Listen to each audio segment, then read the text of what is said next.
The $300 million moonshot is dead, while massive studios bleed out chasing the next blockbuster. In the wreckage, a new agile era of indie success is finally flourishing.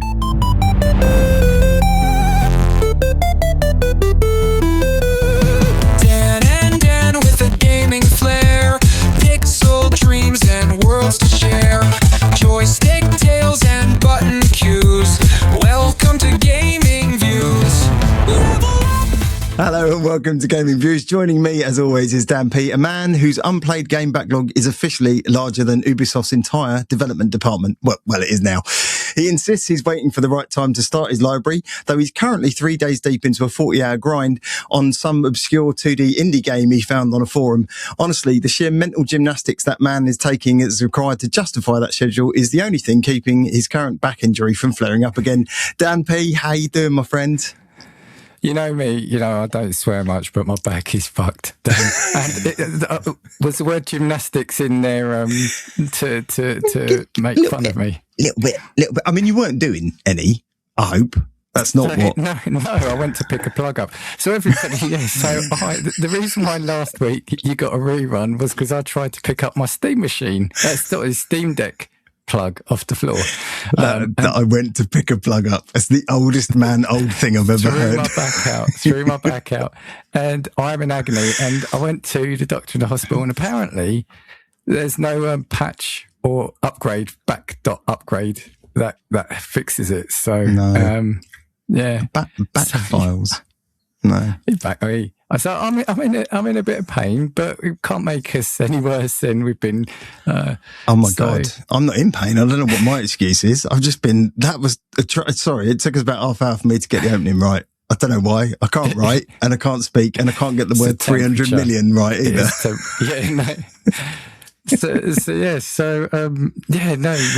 We do like to talk about, when I've sort of reached out to use that terminology to certain people, it's like, we're two long-time friends with even longer time gaming between us, and it's like, never has that felt more true than this last couple of weeks with my back. Yeah. Told you, mate, it's youth leaving the body.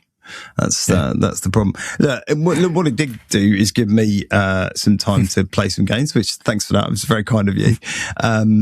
But yeah, it also actually did give me a bit of space because obviously I was neck deep actually in a big implementation at work, which we've had to get through over the last 2 weeks. So the fact that you injured your back, albeit painful and horrible, was a saving grace for me. So thanks. I'm glad something good come out of it. I wouldn't have had any time last Monday to record anyway, if I'm honest. So whatever. And it's good to see our recording platform is still lagging when we press record. So, They've done a blinding job of fixing whatever the problems were. And I thought it might have been because last time you were the host. But no, apparently not. Yeah, maybe it is your 900 meg upload and download is just about good enough, wasn't it? Only just. Yeah, it's all the RAM I've got. Obviously, Dan, that's what's making a difference. Yeah. Right, we're going to do things a little bit differently this time round. We are going to dive straight into today's topic, straight into today's views and debate conversation about where AAAs are going. Are they worth the $250, $300 million paper they're written on versus that that's always been up and coming indie market? And maybe a little bit of hope. And can the indies save the AAAs? I mean, that'd be a magical thing, wouldn't it? Or not? I don't know. Well, I'm tanked up on painkillers, so everything's magical right now. So. Well, amazing. This is going to be an awesome episode. I might go and take some. Right, but what are we talking about, Dan? We are talking about AAA gaming feels like it's in a bit of a crisis at the moment. Yeah, right. And I'm not talking about the doom and gloom of the industry full stop, which we will get to in the news, but it's been horrendous and horrible for weeks on end. But AAA gaming, I mean, look, if I said to you, everyone seems to be looking to one game to save us at the moment, right? That's an insane place to be at the moment. Just that. And then you've got Sony making spurious comments about it. Well, don't worry, we're just going to have another rethink about live service because it worked out really well for us last time. Or actually, screw physical releases. We don't need them anymore. Everyone can go digital. And when you're talking, $70, $80 dollars for a standalone game, it feels like a bit of a luxury these days, right? Yeah, I've been thinking about this today. And yeah, I think it's just maybe we said, so 2 weeks ago, we said, is the gaming industry due for a reset or heading to a reset? I almost think now more we as the gaming market need to reset our expectations of what we want from gaming now, I think. And I'm sure we'll come on to it, but we are going to have to make choices about what we can or can't both afford and also want to be involved in gaming. So whether that is, getting the latest 4-figure console to play digital only, or some people I've seen are going back to almost like the retro market, etc. So yeah, I think it's maybe a reset in gamers' mindsets rather than the market now.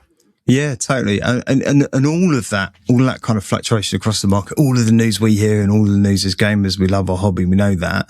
But you listen to any, podcast, YouTuber, anyone who's talking about this stuff, it doesn't just have an impact on, us as gamers, but it has an impact on the thought process that goes into creating and investing millions of dollars, hundreds of millions of dollars sometimes into these big market releases. So you've got this whole state of flux at the moment where you've got live service is still a thing, right? So they're all competing for attention for individual players. And we've seen, some of the casualties of that over the last 2 years. Like, games open up. We joked before about High Garden Concord, they're open for 2 or 3 weeks and then suddenly they shut down immediately. That's not slowing down. And as I said, PlayStation, Sony doubling down and saying, actually, we're still going to go after it. So there's still an appetite for these things and they still make mammoth amounts of money. We know this. You've got the platforms wanting to shift these titles. You've got your Steams, which, we'll talk about again and we'll get to in the news, the amount of money they've made just this past year, which is phenomenal. Then you've got other up and comers and people who are trying to compete with them like Epic and people like that. So you've got the platforms, you've got the state of the industry, you've got all of these things are driving us to where does AAA gaming, and where does, that multiplayer live service sit? And then where do the smaller because they've made a bunch of money for bigger platforms like Steam as well, the indie titles. So, no, go on, mate. Sorry, I was just going to say, and I'm going to come back and, hopefully it'll crop up in the episode, but I also think again, I'm going to put the onus on gamers that there's a responsibility that we should shoulder in terms of, we've said before, look, people will complain about a series of games, but the minute the new one's announced, we'll just rush out and pick it up just because it is iteration XX of shooty game. Yeah. And again, if people enjoy it, they enjoy it. But I don't think we've shown necessarily the game companies and publishers that we're not fussy anymore, I think, what we have, and so we're happy just with that new iteration of a shooter or sports game. Oh, totally. And never is that more prevalent in games like Fortnite, where each new thing, whether it's an event or addition, or I walked in the living room earlier and my kids are playing on a game and I looked at it and I was like, what is? Well, I said to my daughter, what are you playing? She went, oh, it's Mecha Chameleon. I was like, how are you? Oh no, it's in Fortnite. And I was like, what? Like literally instantly, I thought they'd gone on Roblox or something and someone had introduced some dodgy version of it, but no, it's on Fortnite. So it's the next iteration of that thing now being built into a platform that's already existing that, people make money. I mean, they play it. I pay for Xbox Premium, which is why they're playing it, because I don't pay for whatever the Fortnite thing is called. But it's just another example of how these things happen. But when we talk about these large AAA games, even if we talk about something like GTA, which, GTA 5 came out, Xbox 360 into Xbox One? Yeah. So it's about 13 years ago, isn't it? Yeah. So massively old game. And yes, it still makes money today. It's still a platform seller, but even they had to spin off and go, right, well, GTA Online is the thing, and created another platform behind it. So, but the biggest problem with traditional AAA gaming is they've got this very small, narrow window, and I'm talking weeks, a couple of weeks, 4 weeks, to actually build momentum and make it a commercially viable product. It's comparable almost to cinema, films in the way that they work. You know, you dump them into a screen, and if they're not making money, you know, recent examples being like Supergirl and things like that, if they're not making money, they're instantly panned, they're instantly the worst thing ever, and I'm not saying, you know, so it is very much, it has to be good, it has to be a market seller, and then you kind of go, well, I can see why there's so many sequels now. Yeah. But does that boil down to then, do we need to do away with the term AAA and AA? Maybe. Because, I mean, AA became a thing of the past. I don't even see that many things that you'd even call. Well, I see it on that game I keep forgetting that I played, then you played. Oh, you know the one. Not Echoes of the End. Yeah, another one you mean. Like that. Yeah. You know, that I see that get referred to as AA, but is there a lot more pressure if we call a game AA and AAA and it doesn't meet sales target? Is that more of a flop than if, you know, a game that isn't labelled AA, AAA? I can't get my doubles and trebles right. It's drink more.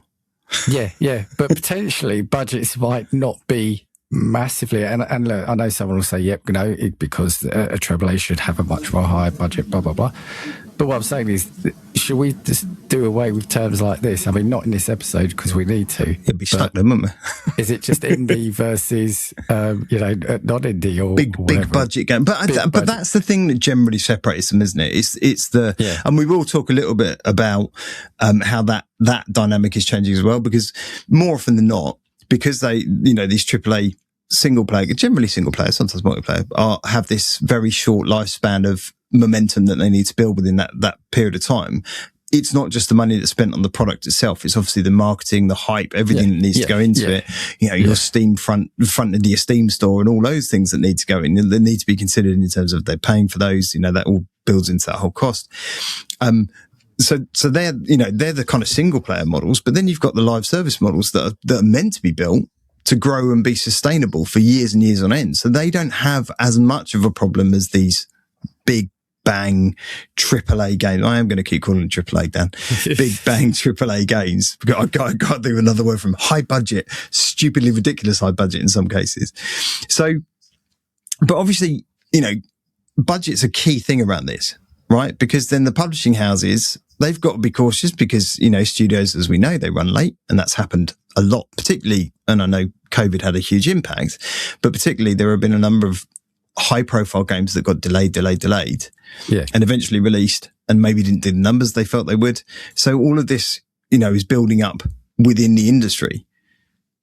And those budgets, once you add into, you know, it's not just the $300-400 million of dollars that are in there. Sometimes everything else on top of them can reach, you know, billions. It's, you know, there are big numbers. We said it before, sloshing around in the game industry.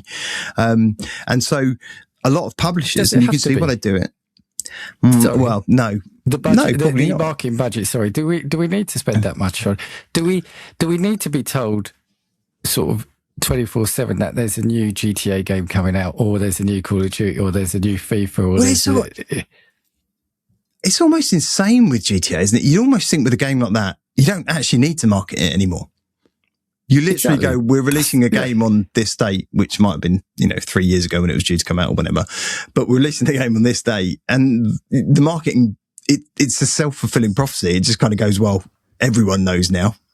I don't need to be reminded every 5 minutes. You know, when can I see the next trailer? Me about marketing budgets is like for these games. And look, and I'm sure a lot of it goes into celebrities. You know, they get the celebrities lined up. And look, and I'm not saying games shouldn't advertise, but all I'm saying is, should there be as much go into marketing as there needs to be for certain franchises and IPs that have historically been successful? Yeah, I don't know. I would rather the investment went into making a polished final product, which, you know, we quite often rarely get, you know, and the problem with that is, in most circumstances, a studio will move on to the next thing. They'll do, you know, they'll patch it a couple of times, they'll make good on it. A game like Crimson Desert, I think, is few and far between where a developer will go, actually, no, we're going to make sure this thing is fixed. A game that isn't in early access, what I'm talking about, they will literally be like, right, you know, I'm going to look after this game and tend and care for it. Now, but I think they do that because their background is in MMORPGs, and particularly Black Desert. So it's easy for them to kind of go, I've got a team who knows how to do this stuff and roll it out quickly to fix stuff. So, yes, I get it. It's easier. But yeah, I'd rather see the money reinvested. But instead of focusing on that and that budget concern, I think what a lot of studios are doing at the moment, a lot of publishers are doing, they're looking at live service games to smooth out the volatility, to go, actually, if I can create the next Helldivers 2, if I can create the next, Overwatch,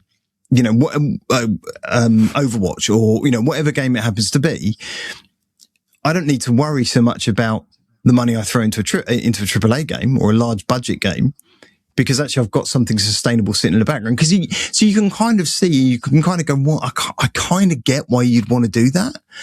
But the problem is, there's been so many momentous failures of this thing. And I think also people in, yours or my position, you kind of see through it and you kind of go, yeah, I know what you're doing. You just want to make a buck, right? And you want to charge me to keep playing a thing, and it works, right? It does work. Fortnite makes billions. Roblox makes billions. I don't know what Helldivers numbers did. I mean, some of them do it well, right? Helldivers, you don't have to continually invest, but there will be a percentage of those people that do. Yeah, but you've got to, but deliver a good, fun, compelling argument to play those games. That's the thing. And we get that with single player games, right? You'll get your GTA cash-ins, etc. But I think what we're seeing is people saying, "Oh yeah, Fortnite do that. They're successful. Let's just we'll do our one. We don't need to put as much into it because people will throw money at us." Yeah. It hasn't quite worked out like that. So, with anything, even with a single player game, give us a game that we can replay. Yeah. And we won't necessarily trade it in first minute we finish it. Yeah, it's just crazy. Some of the studios that have kind of flipped over to working on some of these, or been asked to work on live service games because they've been bought up and purchased, like Sony or like Microsoft. I mean, look at the recent cancellations that came around and some of the studios that were shut down.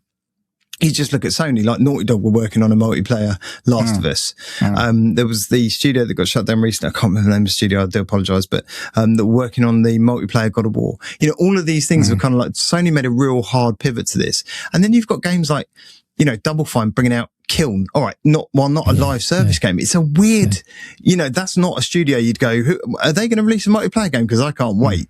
It's a really weird thing to get. Do you know what I mean? So there's been some real hard pivots by, and it's been a series, a progression of missteps. Buy up a bunch of studios, then go, where's the money? I haven't got the money to make these single player games or these AAA games. I know what I'll do. I'll get that studio to make a live service game so actually I can make some money. And if they do well with that, then we can put some money or reinvest some money in single. It's a cash cow. That's what they're looking for, right? It's an unhealthy place for a publisher to be. And I am looking at people like Microsoft and Sony, the big players, but they're not the only ones that are guilty.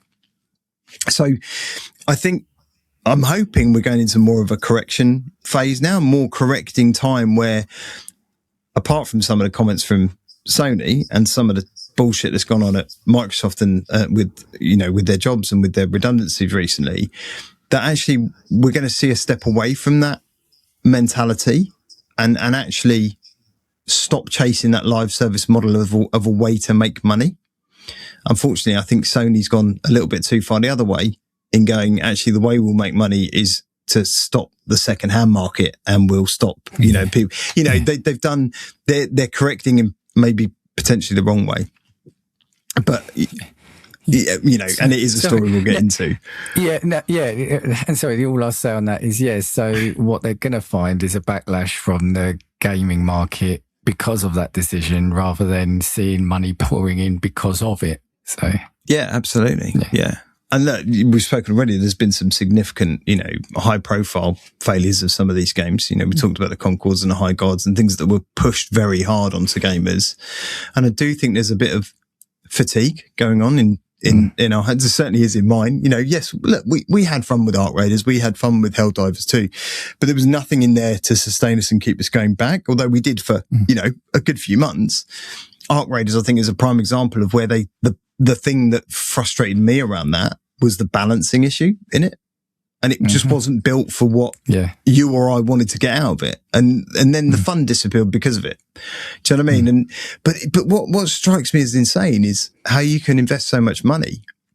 And I am talking about AAA in that sphere, because you've got to remember, if money's not going into a big single player AAA game, it's being funneled somewhere else. And more often than not in the past, it's been into these live service games, all these failures like Concord or High God or other examples, where you've invested this money that could have been used elsewhere.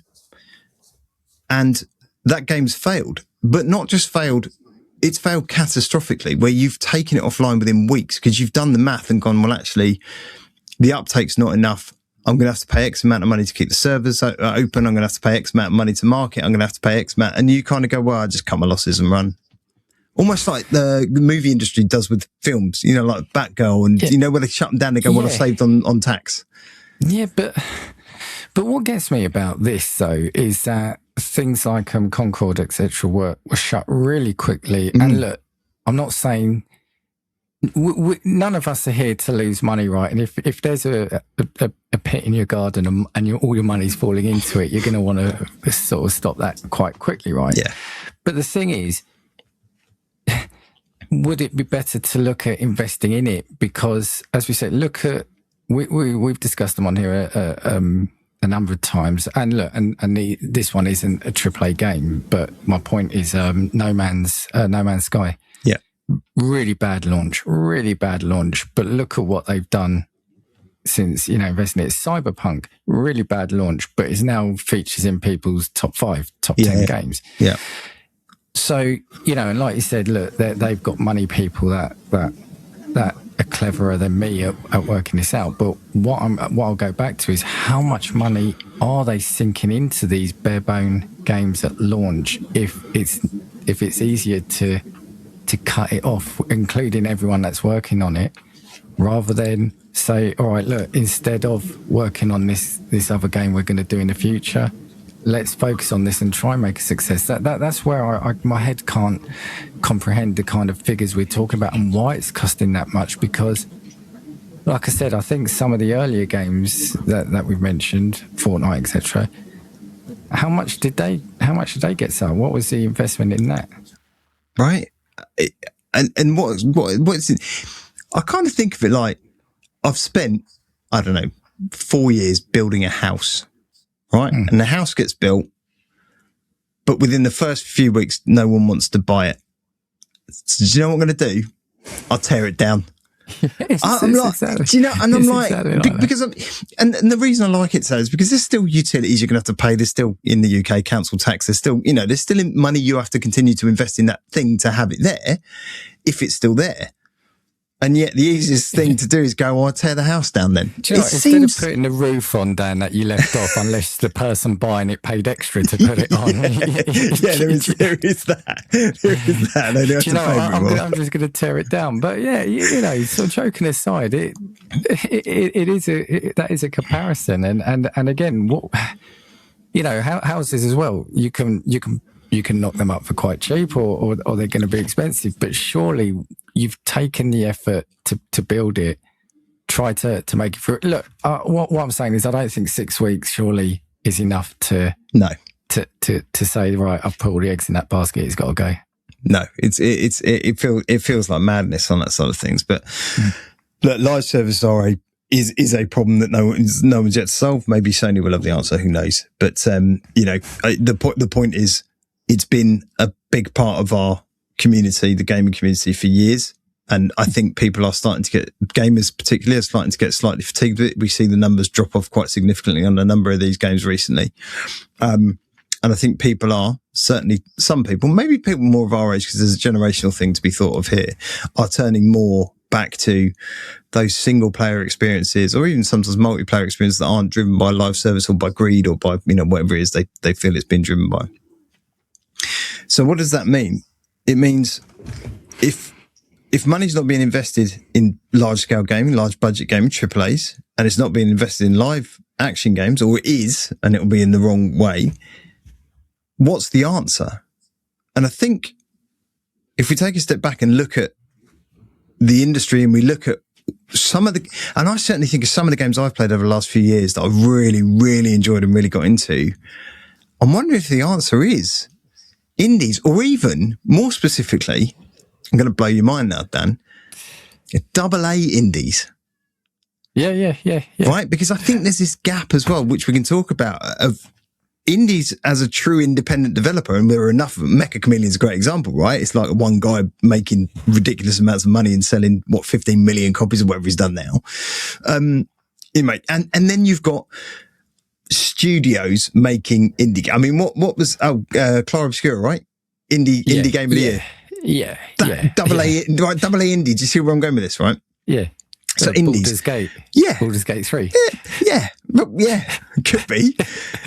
But from a data perspective, what does the indie market look like, right? If I told you that in 2025, independent games, as advertised, accounted for $4.5 billion of Steam's revenue in 2025. That's a lot of dollar.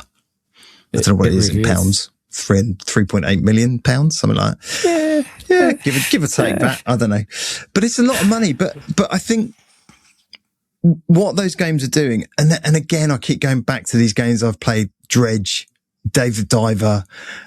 Some of these games that I've played, they focus on they focus on the player's agency. They focus on what the player wants. It's small batch gaming. Although Dave the Diver was a long game, and we joked a lot about the variation of games within that game, everyone scratched a certain itch. And then you could go, I'm satisfied I've done that bit, and I can kind of put it aside for a minute, and then I can go back to, or I can just go back to the diving bit. And other games, Dredge does it brilliantly. It compartmentalizes those elements of the games where it can be a pick up and play for 10-minute thing, because we are all time precious at the moment. Right? It's a valuable commodity that many of us don't have little of. And so the stuff that we do have, I don't always want to be invested in a massive, large scale game. I want something small and appetizing.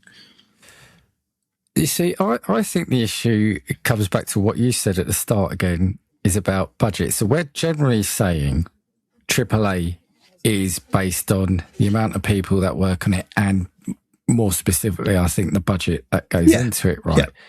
Now, if you look at it, for me, what are we looking at AAAs? They are going to be, just because one's come out recently, they're going to be Assassin's Creeds, they're going to be Call of Duties, they're going to be, Gears of War, I'll say it. Now, a lot of these are just iterations. They're the same game, especially, look, Call of Duty, I've said many a times, look, enjoy the game, not going to say, I do still get some enjoyment out of it, but it's had a law of diminishing returns with me in terms of my enjoyment of it. The indie games, AA indie games, that's where we've said a number of times, look, not exclusively, but that's where your innovation is coming from. That's where the experimentation is coming from. And that's where ultimately I think you and we're finding the fun in it. Because I can pick up, an old Assassin's Creed or the new Assassin's Creed, Far Cry, when they release a new Far Cry, we say, have fun. But I know I'm doing those same towers, I'm doing the same missions, shooty here, stealthy here. Yeah, you saved the day. But it's those, look at some of the games I've played on here. Dear Roger, Time Flies. Look, and I've picked Time Flies because it's very much a bizarre game. But thank goodness you're here. I don't know if you've played that yet. Yeah. I haven't finished it. It's mad. They can, I think, afford to have a little bit of fun with what they're doing. But you then extrapolate that and say, right, with the budget of AAAs, why aren't they experimenting more? And it's because they don't want to. All the budget's going into the graphics large and pipeline AAA, Celebrity A, advertising it on Network B. And that's the crazy thing, is that the AAA should be stomping all over the gaming market in terms of success. If you think about it, if you distill it down to purely by numbers and by marketing budgets and 100%, I mean, look, we know Steam made a lot of money, so the indie market accounted for probably a quarter of that in 25. So the rest went on your FIFAs. It went on your not your FIFAs. What is it called now? EA football. FC. But those games, obviously went, to big ticket games. I get that. So I'm not saying there isn't a market, and I'm also not saying, and we're not saying, you can't have fun with those titles, right? There are plenty of AAA, and we'll talk about them when we get to, what we've been playing stuff, where I've had a ton of fun with some recent AAA titles, and they've been incredible. But the innovation, like you said, the things that are driving out some of the more, look at Mouse PI, right? Beautiful looking game, right? Might not be the best game lore, but stunning. And can you imagine a large format studio taking a risk on doing something of that in that way? Yeah. You just, you don't see it. You can't, like you say, it's your Call of Duty, it's your photorealism. It's got to look as close to real life as it possibly can for that thing to be good. And it's like, or, look, I praise Crimson Desert all the time, but it has got probably too much crammed into it. Right. And so you don't want to throw everything in the kitchen sink at it instead. And you're like, oh my God, it's not in a measured way. It's not in a Dave the Diver measured, sensible approach way, which innovates with each of its story beats. It's fuck it, have everything, and then be really bewildered by the controls, which is another. I'm not going to talk about them this episode, but in the next episode of what we've been playing, I'm playing a big, like a big AAA game, and it's one of the big releases of, I think, the last year. But I'm also playing like an indie game I've really wanted to play. And at the moment, I find myself saying, I need to know what happens next in that indie game. Yeah. I want to know what's happening, and you'll find out more next week. But also, we have to be honest as well. You said about Steam, it also helps that a lot of their games you could pick up for like £1.50. Oh, totally. Yeah, I mean, the whole pricing comes into as well, and we will get to value for money. No, but so you're absolutely right to raise it, because that is a big factor in the indie scene. Is the cost of it.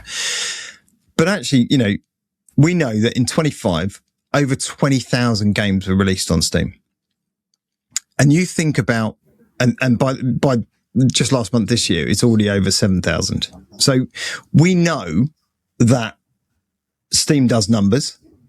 And we also know, because we're vaguely in the know in this show, that AAA games are few and far between in terms of launching, right? Yes, there's been some bangers recently and there's been some large games, but they're not numbers like 20,000 games. So the AAA games are a very small proportion of that, but you're right, they drive a large value proposition from that number.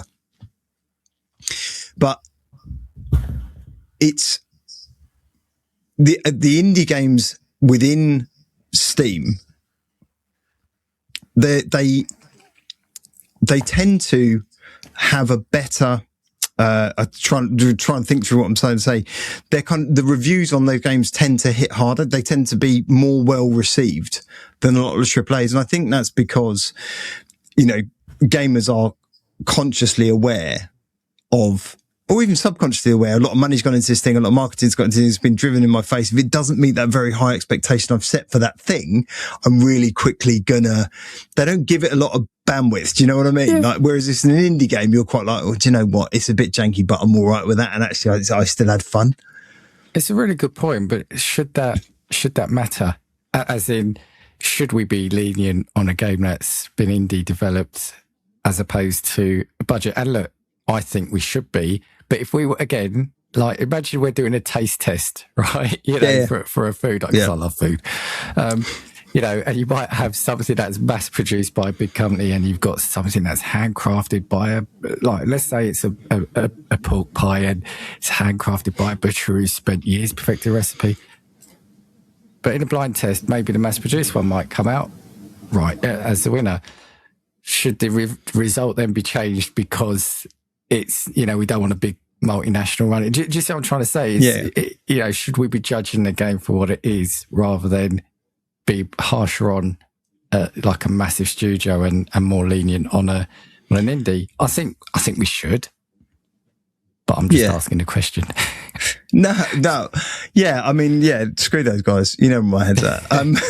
No, I do think I'm not even sure it's that. I do think the large publishing houses, large developers with, teams of hundreds of them do have a duty of care to an audience they're prepared to charge a luxury price for, £70, £60 for a game.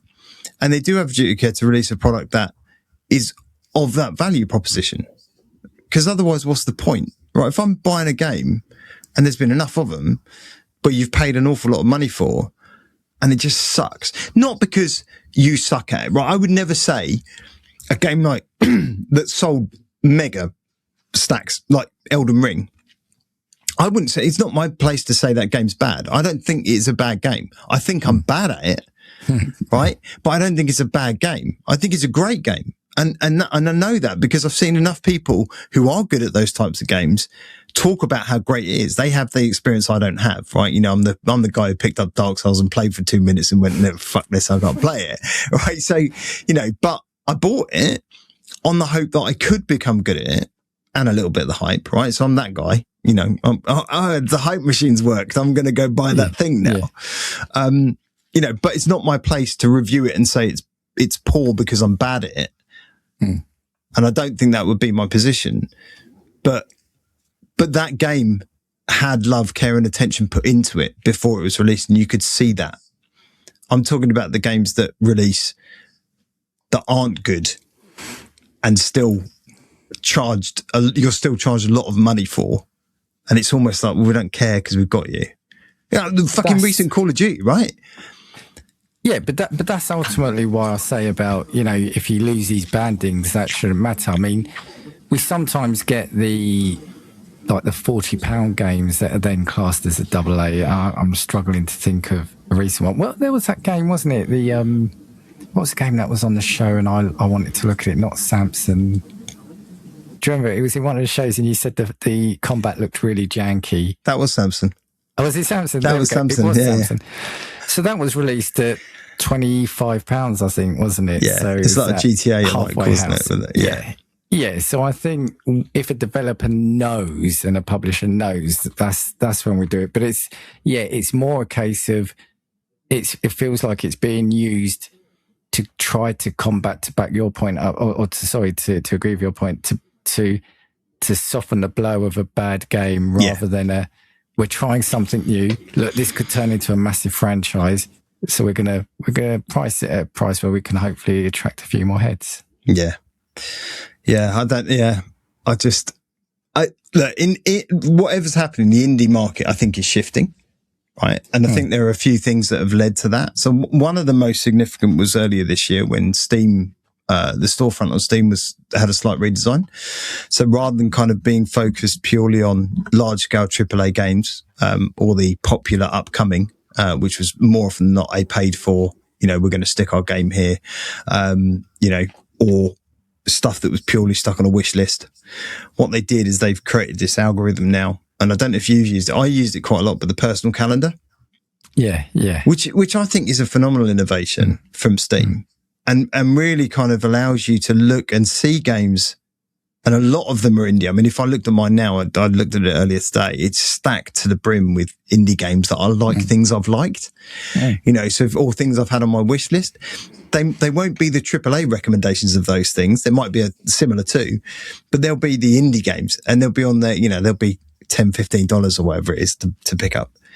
So it's that heightened visibility has had a massive impact on indie developers. Like we've mentioned it before, mentioned it again. Mecha Chameleon is a prime example of something that's just done mad numbers. Yes, it's viral, right? It's gone out there. It's, it's all over YouTube. It's everywhere. It's on TikTok.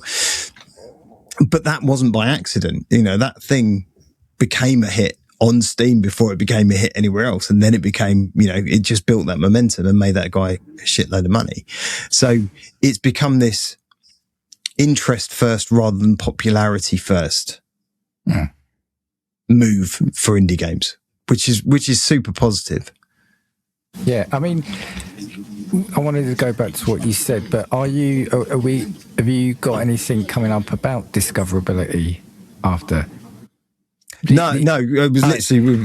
No, because it feels like a good thing, because what you said just nudged my memory into And that's the other thing. So when games like this do well, they have to do well quite quickly. And again, this is why I don't get, and I'm going to sound like a broken record, well, I still don't get the budget for marketing for the AAAs, because in a year's time, I'm not going to sit there and think, oh, was there a new Call of Duty last year? No. Do you know what? Let me look up.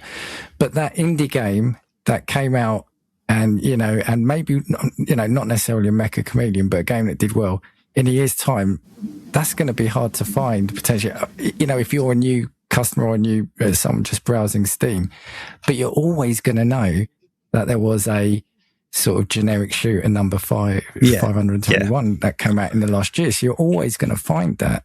Yeah, you've built this subconscious mentality of that thing is going to be there then, so I'll just look out for it and automatically buy it. But I think mechanically what we have now, and what up until about probably even a year ago, I didn't even bother looking at or looking for when I was doing something, is the wish list. Yeah, and I know it's been there for forever, right? I use that a lot, yeah. Right. Yeah. But for me, that's a newfound thing for me from last year, like particularly with Steam comes along.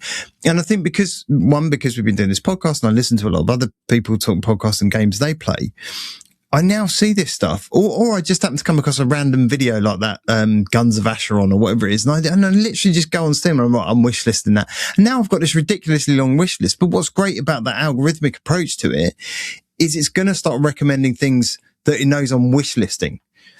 And so indie developers are now relying on wish listing. And I'm talking about having wish list counts of in excess of like 100,000 before a game launches as being their benchmark of success. And they're going, well, actually, that's my marketing. My marketing is almost a viral marketing. It's not viral, but you know what I mean? It's almost like a viral marketing without the need to pay out so much money for it to someone like Steam or Epic to have it splashed all over the storefront. Yeah. Well, and the thing about the wish list, and again, you say really good, because it's annoying you only found that recently, because a little while back I wanted to buy you a game, so I looked at your wish list and it was empty. But the thing sorry about that. like Joey, who we'll talk about after, because we had some news about him, didn't we? Stay tuned. We met him. Oh, yeah, sorry, It's been a while since we've recorded. It wasn't news about him, so I thought something happened. I was like, fucking hell. No, but it makes it sound like a scandal. But Joey a couple of times has bought me a game off my wish list, and, they've been like random point and click indie. I didn't even know you could do that. So there you go. That's new. And, well, basically you see it on the list and say, right, so I'm going to buy that and gift it. So, you can gift the game.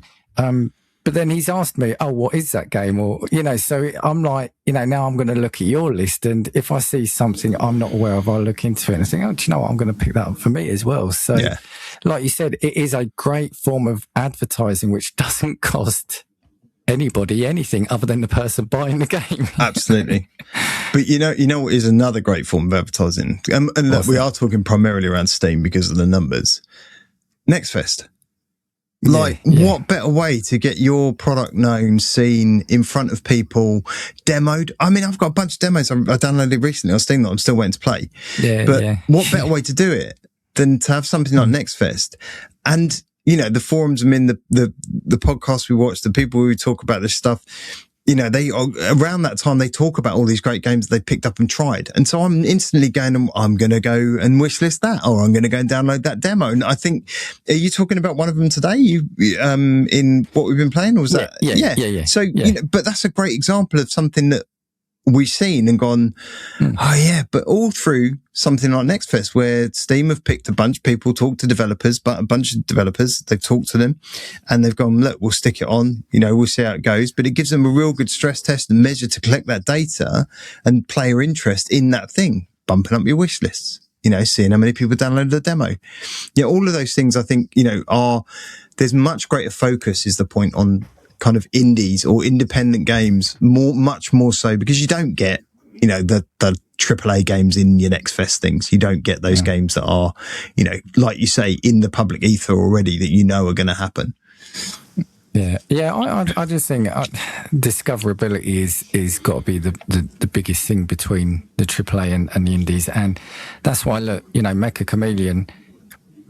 Hope good luck to it. I hope it lasts. The popularity lasts a long time. But even if it doesn't, it's for the developer. It's served the purpose, you know, and everyone's now talking about it. So, you know, that's the kind of advertising that the big publishers are dying for, right? Yeah. You know, it's everywhere. It's everywhere. Totally. But I think there is longevity there because, you know, live service games and other games, they're not the only ones that can do this, right? There's been plenty of indie developers that have invested time in their game. We joke about Shovel Knight, right? I mean, that game is still at the top of a lot of lists for downloading. Vampire Survivors, you know, the number of DLC packs they released for that thing, you know, and small additions and little things that they tweaked and changed. There are games from the indie world that are continually built upon that drive retention in that community. Dave the Diver had a bunch of packs added to it, you know, it had a Dredge one, it had it had all these different, it had a Godzilla one, it had, you know, it had celebrity tie-ins and stuff as well.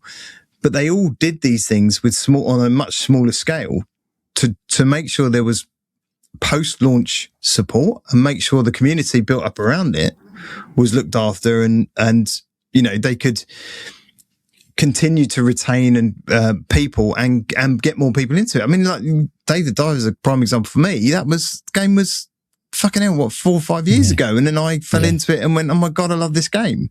And I found that through a recommendation on Steam, I think. So it's like, you know, it's insane. It's insane, but they can do it. They can retain. So Mecha Chameleon could, in theory.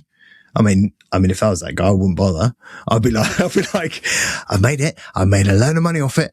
I'm going to go and buy a mansion. See you later. Or a yacht. I mean, maybe we'll compete with Gabe.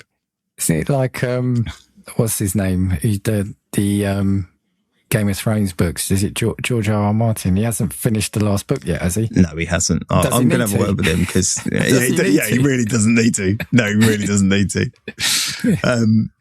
But the other thing about indie is you know, even in the news recently, we've seen a lot of the large name or teams from large name developers leaving and forming their own independent studios. Yeah. Because they would rather do a profit share on a smaller scale with a small team, live or die by it, rather than, you know, making sure, you know, mum and dad at the publishing house get their cut and, you know, make their money. So, you know, we've seen that move.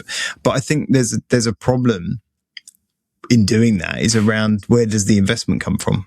You know, games like Clara Obscura had money invested from the French government, you know, so there's something to be said there, but that's not going to be true for every or many independent developers. So where do you get that money? How do you make sure that you can self-fund or that the community pays for it, or, you know, whatever it happens to be, because that's a big problem as well. You know, where does the money come from to do this stuff? Yeah. I know the UK government gives quite a lot of tax relief. Oh, it did, I think, on sort of development. And yeah, the whole crowdfunding thing, I think is fragile ground because, you know, too many people in the past have been burned, not necessarily in the gaming side of things, but the whole crowdfunding thing. It's always the bad stories that stand out more than the good stories. Oh, yeah, all day long. Yeah. Yeah, you know, and we've said before that the split away hopefully gives the developers more freedom to experiment. But yeah, you're right. You know, the money is, we come back round to it, don't we? That is ultimately what has to differentiate it. And yeah. Look, we've said a couple of weeks ago, we as gamers have got to wake up now to the fact that gaming is becoming more expensive, and have we had it good for too long in a sense, and now we're having to wake up to how much it's really costing us. I guess, you know, you put that into development and the cost that they have to face, publishing. Phenomenal. Yeah.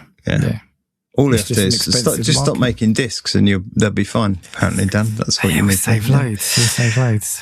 But not all indie games are created equal, right? We rave about how good, you know, indie games are, but there is a lot of toss out there, right? We know that, right? So there's a lot of slop, there's a lot of AI generated crap, there's a lot of, you know, low effort, can't be asked titles. This is true of indie and AAA alike, but indie in particular, because it's so easy to make, build, vibe code, whatever you want to do to create a game these days, there's an awful lot of it. So there is a massive quality divide between really good AA indie games like your Clara Obscuras and those sort of games, and your absolute tosh, right? So yeah, right, you might have had 20,000 games released on Steam last year, what percentage of those would actually be classed as quality or of a quality you'd want to play, right?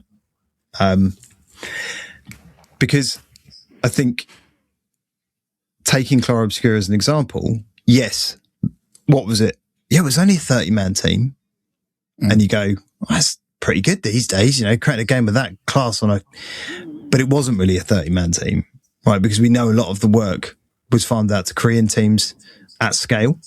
And that's not to say this was a bad game because that happened. It was a great game, and whether that happened or not. But the point is, a lot of these studios, indie or otherwise, are doing this these days, right? They are modular outsourcing to other, whether it's art, audio, quality testing, whatever it is. They're farming stuff out to other studios once they've done the groundwork in the engine that they have, Unreal or whatever. So how do we start defining the quality around? And there was a debate at the time just around Claro Obscura, right? Which was, is it an indie game?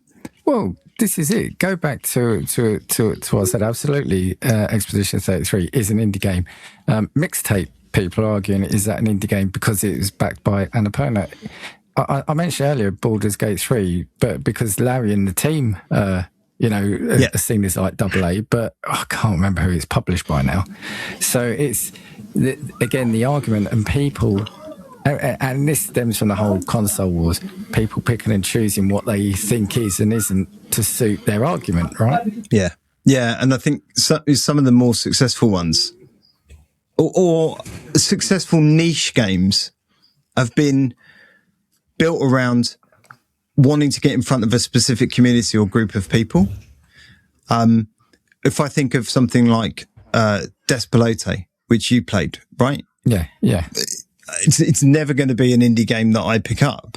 But you played it and really enjoyed it because it's set in the world of football, and there's a nostalgia element, I suppose, there for some of it. And it's not that you're a Brazilian kid kicking a football around. It's Ecuadorian. But right. But that's it. But this is it though. But it's more so, yes, and look, the football element did get me, but it's more the fact of the story it's trying to tell. And I saw it was developed by two people. I can't remember if they were brothers. But it's the fact of, right, well, to almost argue with myself from about 20 minutes ago, yeah, I can drop £8 on that because look, the setup intrigues me. The game, yeah, it doesn't look like a high polished game in terms of AAA, but the difference between losing £8 to what we could see in a couple of months, £80, yeah, it's night and day, isn't it? Yeah, totally. But from a quality perspective, is your measure, what is your measure of quality? Is it's got the shiniest, best looking, most beautiful graphics, or is it tells a story that I love, or that evokes an emotion, or that gives something back to me? Do you know what I mean? Does it make me want to see the end? Basically, yeah, right. Does it make me want to stick with it? But no. But that's a great way of putting it. Does it make me want to stick with this to the end? Because there are a bunch of AAA games I know, and I'm trying not to be an arse about AAA games because there are a bunch of AAA games I've absolutely loved. Right, Astrobot recently. Right, it's a AAA game. Right, it's funded by Microsoft, but phenomenal game, and I wanted to see it through to the end. But there are more indie games, and maybe it's a time thing. Maybe it's because they've only been 7 or 8 hours, or maybe it's just that they've told a story so well that I've wanted to stick with and stay with till the end, more so than, AAA games. I think we go through phases though, don't we? Because I go back to this, for me, AAAs aren't bad in the sense of, some of my favourite games this year have been AAAs. I've come to them far too late in the day, so they have been a lot cheaper for me. But Spider-Man 1, Spider-Man 2, God of War Ragnarok, AAA games, great games. You mentioned Astrobot. I mean, is Pragmata, is that AAA? Has to be, right? It's Capcom. Yeah. I mean, and it was a normal price release, right? Yeah. Look at that, and that's that's going to be my top 5 games of the year. Yeah. Totally. So, yeah, it's not that none of them do this. Yeah. It's just, I think, because I probably play more indie games these days. Yeah, this isn't even a conversation I thought I'd be having 2 years ago. I never played indie games. When you and I first started talking about doing this podcast, I was like, well, I don't play the indie shit. You play that. And now I'm more invested in that side of things, I think, than, yes, I still buy the big shiny things, as you'll find out later on. But I genuinely feel I love the indie side of gaming more than the AAA now. Yeah. But this is what I'm saying. So the phases, if you look at the games I mentioned, Spider-Man 1, Spider-Man 2, God of War Ragnarok, they're from what, 5-6 years ago? Ish, sort of. Yeah, maybe more. God of War was 2017, I think, wasn't it? Yes, we're now getting, like you said, we're back, we're in the age of just the online multiplayers, the live service game, which again, more power to you if you like those, but we are now, those are our AAAs. The odd game like Pragmata is going to come along, and that's going to be the diamond in the rough, right? Yeah. So, you said it, 20,000 games on Steam. The percentage of those that are great games is probably going to be single figures or like maybe sort of 10 to 20%. That's not to say the other games aren't, people aren't going to play them, but we're talking about those ones that are really going to get those positive reviews. I just think now it's that phase, and we had those real big, you've called it out, I've called it out, the Sony single player sort of odysseys almost. Yeah. Now look, we're coming into a period potentially where that might come back. So we've got the Halo combat re-evolved, reignited, reimagined, whatever. I'm gonna let you carry on. Yeah, carry on. a new Gears of War. Sort of with the new Control coming out. So we're going to get the batch of Wolverine, obviously. We're going to get those batch of games coming out. I think it's for me, when I'm down on AAA games, it's generally forgetting that we get these games that do come along and provide that enjoyment, because I think they're few and far between. Yeah. Do you think that, because it certainly is for me, but do you think that some of that, you talk about being down on AAA games, do you think that fluctuates with the state of the industry as well? Because I often come out, like with Microsoft last week and their announcements, and with Sony being dicks about physical stuff, I often find myself going, I don't feel like investing a lot of money in those people or playing a lot of the things that they're putting out because of everything that's happening and what they're doing to the industry. But, my thought process is like, I'm not that fussed about Halo because Microsoft have been a bag of dicks. Do you know what I mean? And I'm kind of actually, I'd rather go back and play, something small and bespoke. I don't think I get affected by that, but it's more through or happenstance, in the sense of, me, I'm not necessarily a day one purchaser of these games. Yeah, sure. So that's why for me Steam has been a revelation, because there are so many games I can get now and my backlog there. So that game I do want that comes out. I'll mention it again, I think Pragmata was the first game in recent years that I bought day one, or week one at least.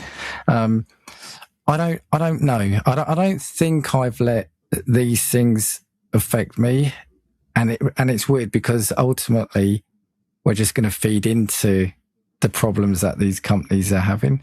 Yeah. If we did. But, sorry. And all I was going to say, because we see enough of these so-called try to boycott these games just because of what is in the game.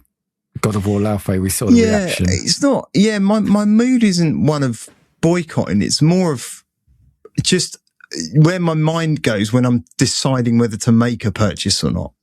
Do you know what I mean? It's not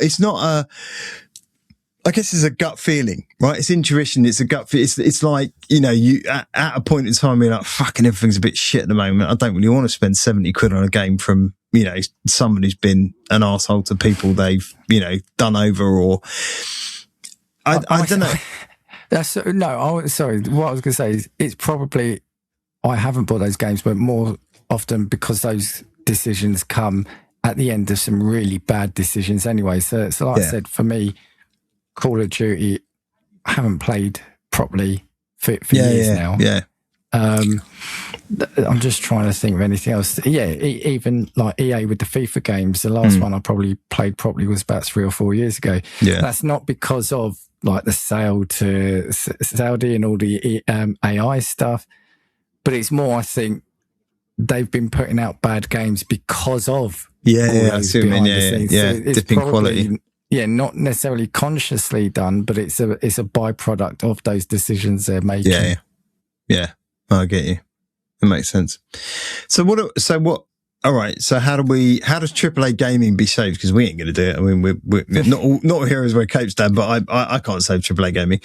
But for me, this is about AAA. And when I talk about AAA, I guess I'm talking primarily about, I'm talking about really big budget, Microsoft, Sony funded.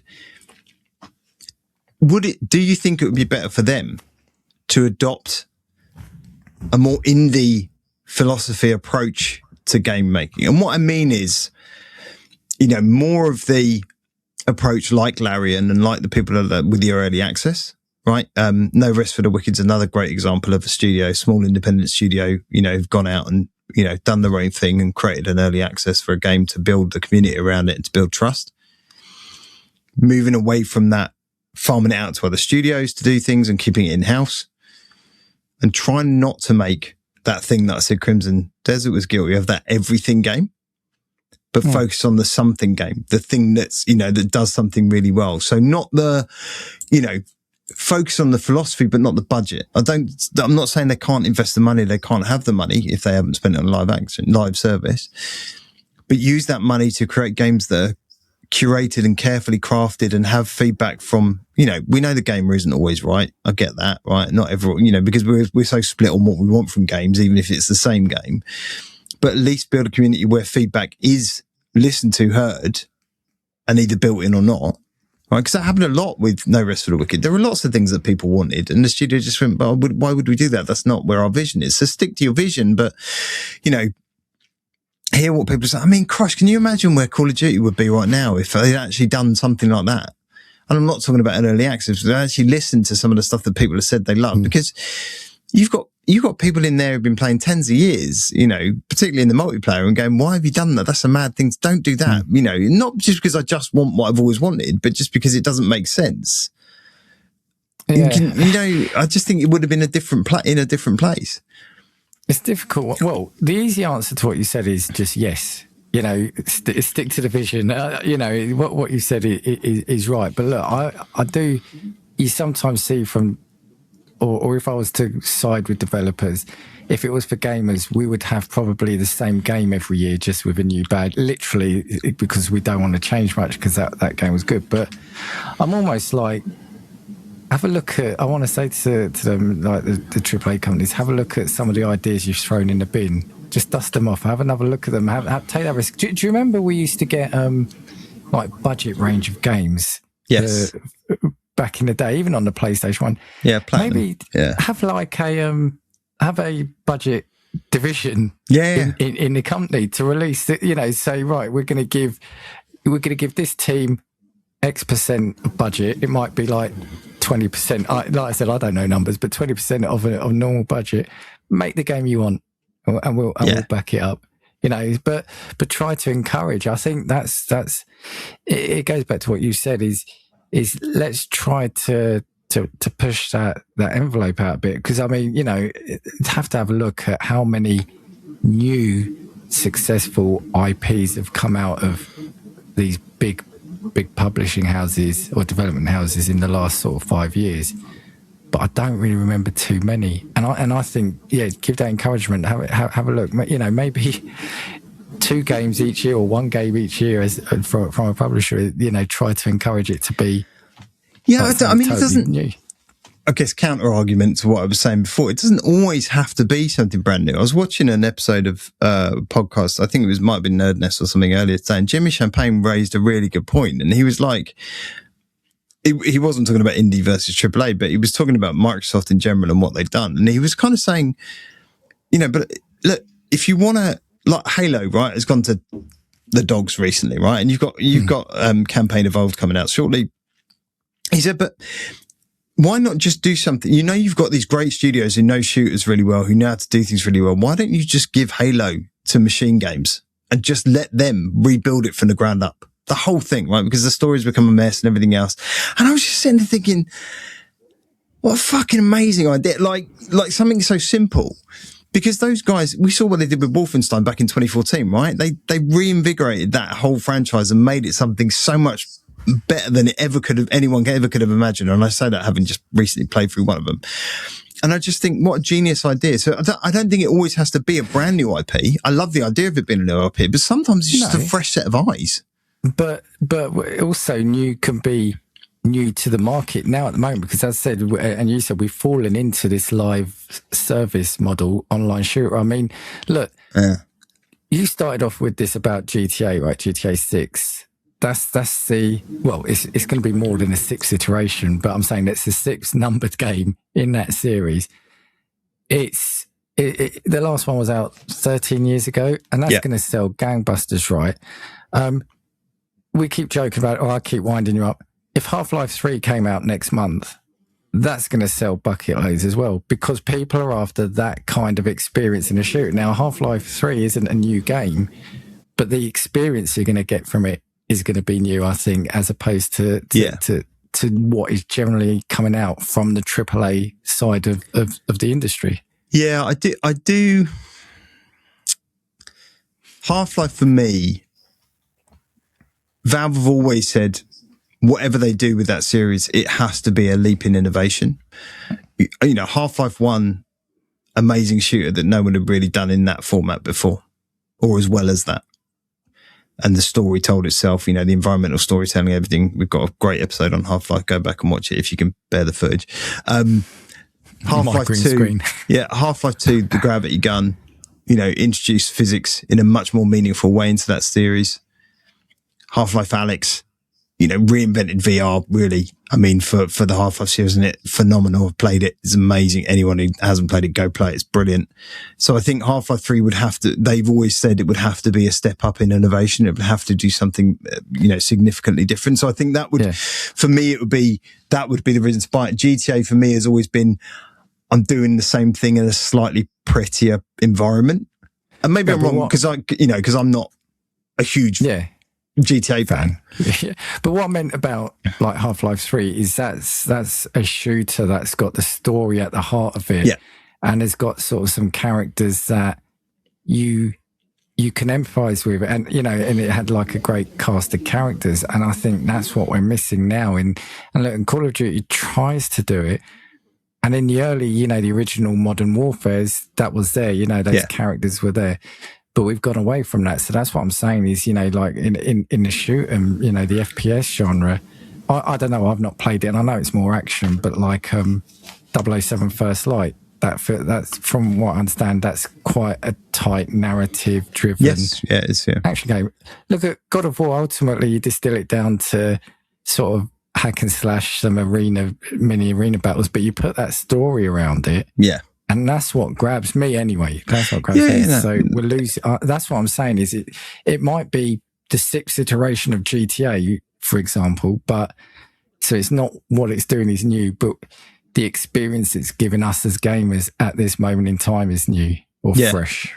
Fresh. No, I get it. But it's really good that you raise that, because it comes to my next point, which is around the economic reality that we're facing as gamers, and that studios are facing, and that developers are facing, in terms of, and when I talk about economic reality, I'm not talking about, you know, the cost of games, the cost of production of games. I'm talking about the cost of the hardware to run those things. So we know we're in a hardware crisis at the moment across the globe. You know, the prices of RAM, SSDs, NAND, everything else just shooting skyrocket. Well, I don't need to go on about it because there'll be news about it, but we all know this is where we are. So, you know, the industry does look to, you know, services platform, you know, the live service games and things like that, right? But the problem is to run some of these AAA games like GTA 6 in a format that they were intended to be viewed in. It's almost like the equivalent of having to have an IMAX cinema installed in your home, right, to watch a movie as it was intended to be in, because that the floor of it is rising. There's no getting away from it. So you then got companies like NVIDIA stepping in and going, well, it's all right, we do DLSS, or we do, you know, FSR for AMD, you know, because they can't handle it. We've seen recently high profile games, talking about machine games, who did Indiana Jones. That thing can't run for shit on anything less than 12 gigs of VRAM. You stick it on an 8 gig and it will barely run. You know, it's almost like it taps out and goes, I can't do that. I wasn't built for that. And I think that's the problem. A lot of these modern games that come out, you know, we all look at them and we're all sold the dream when we look at these things. You know, you see the marketing, you see the videos, you see the gameplay and you go, oh my God, that looks amazing. I'm going to go buy that. But, you know, how many of us are sitting there going, shit, that's running on a, you know, RTX 5090, you know, or two RTX 5090s at full spec, you know, with, you know, 64 gig of RAM. And, you know, of course it looks beautiful. You know, the trailers for GTA 6, anyone who's out there going, that game's going to look that good, even on a PS5 Pro, is having a laugh. It's no way it's going to look like what those trailers look like. So we're sold this dream. And I'm not saying that's a bad thing, because you want whatever you're selling to be looked at in the best light. But the point is, for AAA gaming, that hardware floor is only going in one direction to get the best out of the realism, the lifelikeness that we've talked about. It's But that's it. And again, we go back to the fact that not you and I, but when I say we're associating AAA with, it's got to be the flashiest, the most expensive, and maybe it's because of the cost of admission. You know, we expect it to be, but like I said, look at you know, Undertale, that game, how well that's done. You know, the indie game kind of looks like an old Amstrad game. Yeah. So, you know, but again, price of admission is a lot lower. But again, we go back to this, that graphics doesn't make a fun experience. It can make it a realistic experience, and a game like GTA absolutely needs to probably have that. We are pushing these things, and that's why consoles are going to keep getting more and more expensive. But when 90% of my catalogue probably looks like a Commodore 64 game, you know, how much am I stressing the £1,200 system, you know, that's going to be coming out, you know? Yeah, but if you think of it, you know, and it's true for you, but I'm thinking more selfishly of me and market wide. You know, when gamers do demand, you know, we talked about demanding high quality, you know, some people will go, I don't care what it looks like. I'm quite happy to run it at 1080p. I don't need that thing to look amazing to enjoy it. And I totally get it. And then you've got idiots like me who go, no, I want it to look as good as it possibly can, because that's how it was meant to be. And I will talk about that in one of the games in my what we've been playing, because of, you know, that in itself, there was a choice for me of where I purchased that thing, and I've got it in the place I knew I could get the best out of it. And I, you know, I'm not alone. You know, there are plenty of people out there who love doing this shit and love, you know, playing games at the highest possible spec. But the demands on these things are now getting to a ridiculous level. You know, and the problem is in the AAA market, if you're developing for that benchmark, if your minimum spec is a 5080, your audience is, you know, very, very small. Do you know what I mean? Yeah. But the answer's simple for me. Do you want to know how, for me, you save AAA games? Go on, Dan. I was saying this to someone last night, actually. Remake Mass Effect. I want a full-on remake. That, to me, that's what I want to see, and I think that is what the gaming industry is crying out for. But all right, let's take that as an example, right? If they remade Mass Effect and to play it in its how it was meant to be played format, you had to pay 90 quid for that game, right? Would you buy it? If it was a trilogy, possibly. No. And that's the thing. Because my conscience can't correlate, or what's the word? Is it correlate? But it couldn't handle paying 90 quid for a game. Yeah. So I would wait for it to come down a bit. Having said that, I'd be really severely tested with like a brand spanking new, all knobs and lights flashing on it. For Mass Effect. Yeah. Right. Yeah. Well, thanks for taking us down that little cul-de-sac, Dan. The point I was making about the hardware shift is, I think what was the point? Sorry. The point I was trying to get to is that this hardware shift is actually, it's almost a good thing for indie developers or developers who don't need to worry so much about hardware, because what they've got is a ready and willing and waiting audience to play these games on existing hardware or on a handheld or on something that they don't need to go out and spend a bunch of money on. Because we've talked recently about, your PlayStation 6 or your Project Helix or all of these things that are going to cost a shitload of money to run the latest and greatest things. But actually, if the games you're invested in are games you really love aren't doing that or are an inroad to doing that or are, and you can do that on, a handheld or you can do that on a Steam machine or even Steam machine's fucking ridiculously expensive for what it does. But it's only more buoyant for that indie market. Because then you've got a ready and willing, and when you're flogging games at $20, $30, $10, even in a Steam sale $5, you're going, well, I can buy 6 incredible games for the price of one, high budget AAA game. Yeah, absolutely. And look, you say the Steam machine, absolutely spot on. Look, it's expensive, but that's because of current market pressures, right? But the people saying, oh, well, it's not that powerful, are missing the point of the people that want that, like me. It isn't necessarily to play the latest games at the highest ray trace, etc., etc.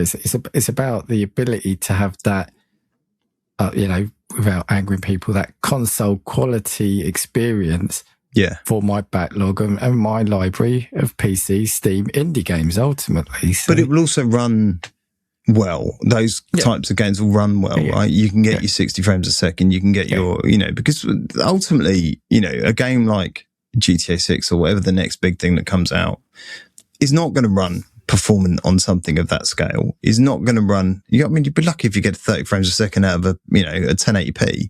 It's going to look like dog shit and probably play like dog shit. That's not what you want. So effectively, what you end up doing, you're pricing everyone out of the market, because not only is it too expensive to create the thing to the point where I'm having to use live service to fund the thing that I want to make, it's too expensive for the consumer to play the thing, because I can't play it unless I've got, something ridiculous expensive to play it on.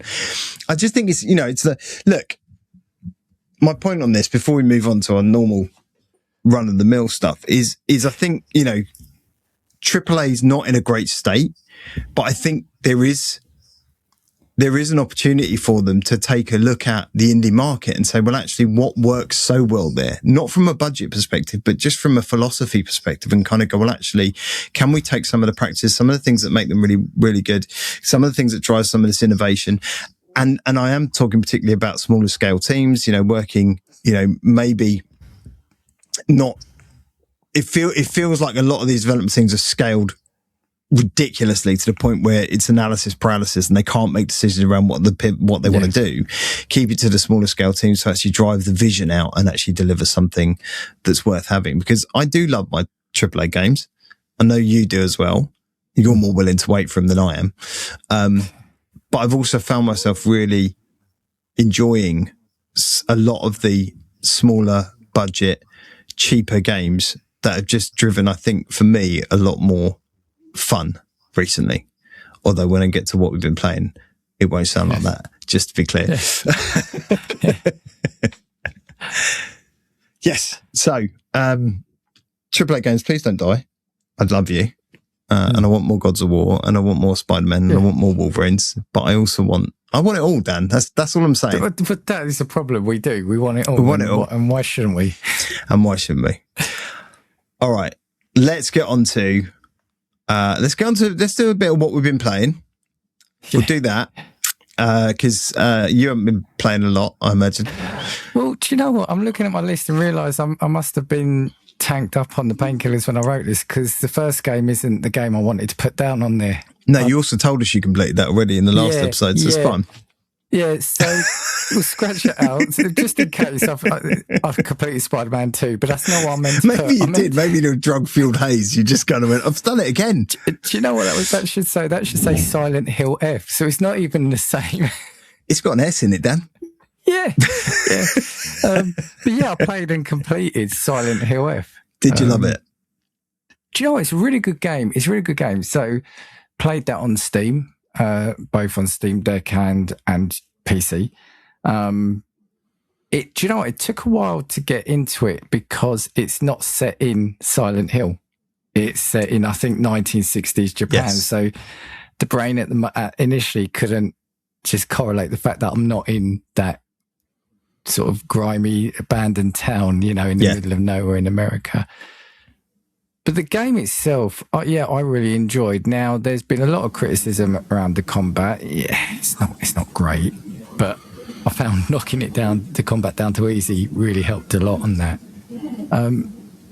Look, it is Silent Hill, even though it's not set there. So there is there's fog. The enemies in that are just something completely grotesque and awful. Yeah. So they still have. That's what you want, though, right? Yeah, exactly. They're still able to kind of shock you initially with the enemies. Completed it. I'm going to be honest. I haven't got a clue what happened in it. I mean, look, I've got some ideas. I'm not way to pay attention, Dan. No, but it is one of those. It's one of those where you've got to play it, I think, 3 or 4 times to get more context. Look, I've got a rough idea of what has happened in it, but I have to do a bit more kind of peripheral reading around it. And that's something I wanted to say about games like this, is that I haven't got an issue replaying a game. A trilogy I've already mentioned, which I don't want to anger you. I've played that multiple times. Nier Automata. Yeah, I completed a number of times. A game like this, these survival horror games, I'm not going to play through again because it's just not the game I want to experience through again. Right. But look, if you love Silent Hill, you'll love this. I think the change of location has done well. And yeah, it's really got me looking forward to Townfall. Yeah. The GCP boys reviewed this, and they all really liked it. Even Alex, who I thought was going to be really down on it, but even he really liked it. So yeah, I mean, it's not for me. I'm just not I struggled with Silent Hill 2 remake and just went, I'm so bored of these puzzles. I mean, what I will say, it's proper crazy Silent Hill style, because there's no spoiler because it's a couple of years old now, isn't it? But you get the parallel universe or the parallel worlds, and in one of them, your character, she has to pass a couple of trials, as it's called, and one of them is literally she has to remove her arm. And she attaches it's called the fox arm, but it looks like a werewolf arm, and that's your weapon then for that kind of element. Okay. And it's both grotesque when that's happening, but also you're running around with this massive wolf-like arm on you, and that's I'm more interested now. in all honesty, when you said it's a couple of years old, I think it came out last year, Dan. But it's all right. I'll put that down to the drugs. It's fine. Yeah, it's fine. It's fine. If you'd have played it by now, but that's not a spoiler. But because, like I said, I couldn't spoil the story because it's I don't know what's happened in it. But Silent Hill F. I recommend it if you kind of like your Silent Hills. Or your hill's silent. or fog and monsters. Fog and monsters. Fog and monsters. That sounds rude. Crushed in Time. Completed that. That is, we talk about kind of like Indian AAA. That has really surprised me because, like I said, I took a punt on it because I saw it mentioned in an article. This one I'm not going to say anything about because it has only just come out, but this was a game I mentioned 2 weeks ago where it's you solve the puzzles by stretching the screen and sort of pinging things. Yeah. But there's a couple of surprisingly quite touching moments in it for what is a bit of a comedy, bit of a silly, cartoony game. It's got some warmth in it. But how it gets quite meta in the fact of it being a game within a game later. So, I mentioned how you can go one chapter, you're sort of affecting the environment around you by pulling sort of like levers like rotate, flip, and it's coming from the developers. There's one where you've got to arrange the characters into like a 3D plane and adjust the color of the environment to match what the game should look like.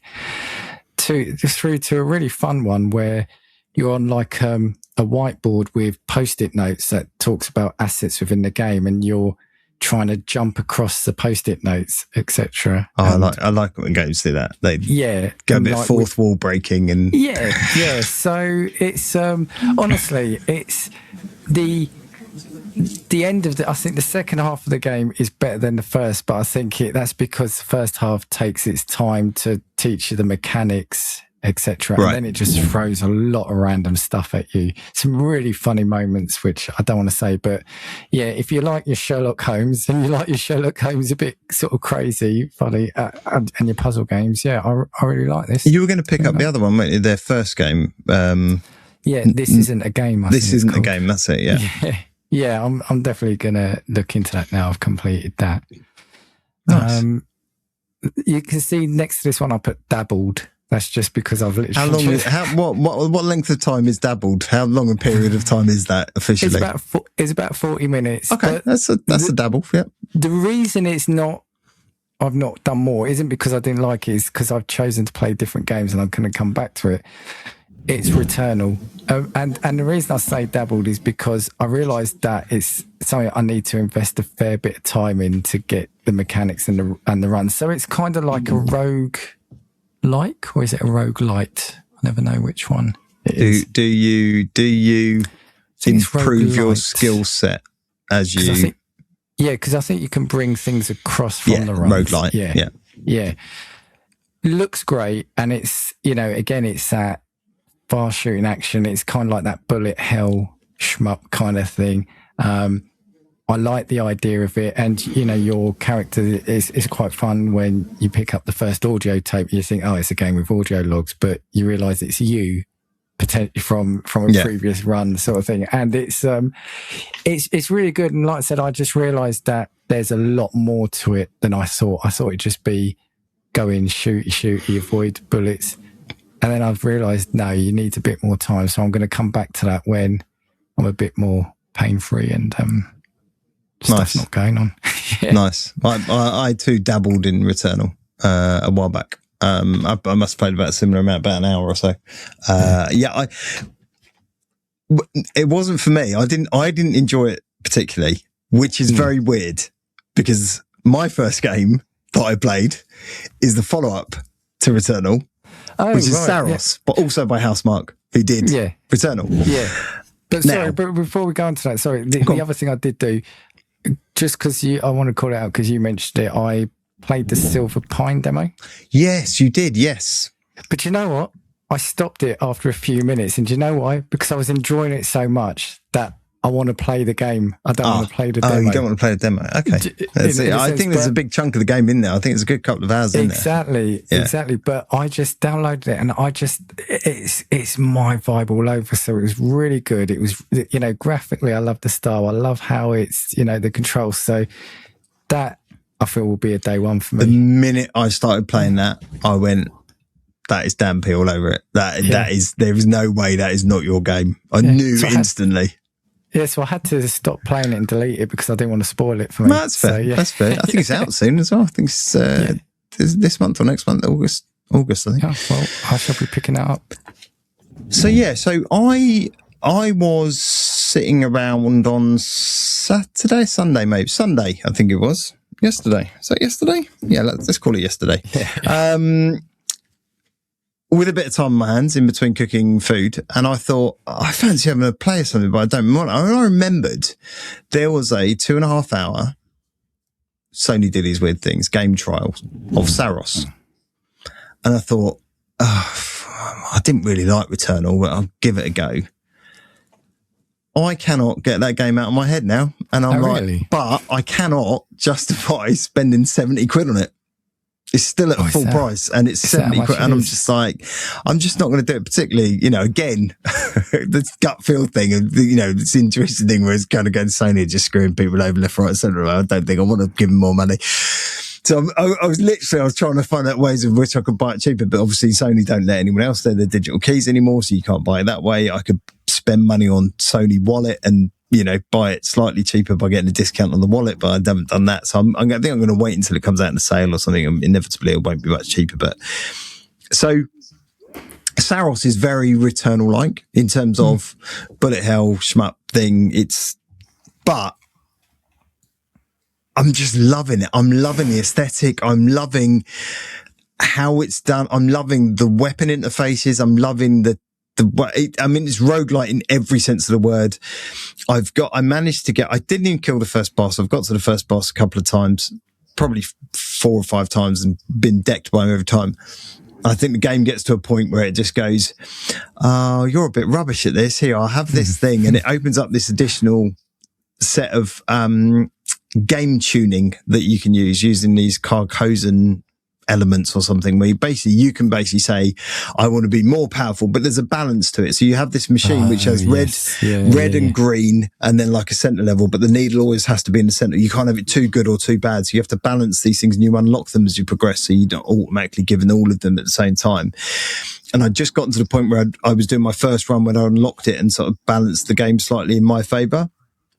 And I was doing really well. And then it went, "Oh, your time's up." And I was like, oh, fuck, I really want to, it's brilliant. So yeah, it's in, as Dan said about Returnal, it's you play a chap called Dev who's, part of a rescue mission to this alien planet. And this alien planet is stuck in this, eclipse cycle. What's interesting, as you go through the game, you get to a point where you have to switch on the eclipse, which basically enhances the drops that you get. So makes them, makes the item drops, the currency drops you get more valuable, which is great. The enemies harder, but also the enemies build up corruption. So when they attacks hit you, it saps your health bar so you can't heal from them. And it's just brilliant. It's so good. I love the movement. I'm genuinely enjoying everything about it. So I will find a way to continue playing Saros, at some point. The next game I played, all of these except for one are probably what we call AAA titles. So I'm going completely backtracking on what I said, but I did say I still love them. The next game I played, so I said earlier, I had a choice of where I was going to buy it. I could have bought it on PlayStation. I could have bought it on Xbox. I chose to buy it on the PC. I did get it slightly reduced on loaded.com. If you haven't been there, go to them. They sell keys. They're brilliant. And it was about $10 cheaper, but I picked up Assassin's Creed Black Flag Resynced. I kind of fallen out of love a bit with Black Flag games. I played Shadows for a few hours and kind of went, I'm just not enjoying it anymore. I felt the same way. I think it took me nearly 2 years to complete Assassin's Creed Viking person. Valhalla, was it Valhalla? That'll do. Yeah. So it stuck with me so long I can't even remember. And I love Vikings. But this game is pure nostalgia bait, and I don't care what anyone else out there is saying. And I've seen a lot of reviews about it going, "Oh, it's just polish on the turd, blah, blah, blah." It's fucking brilliant. I am having so much fun as a pirate, Dan.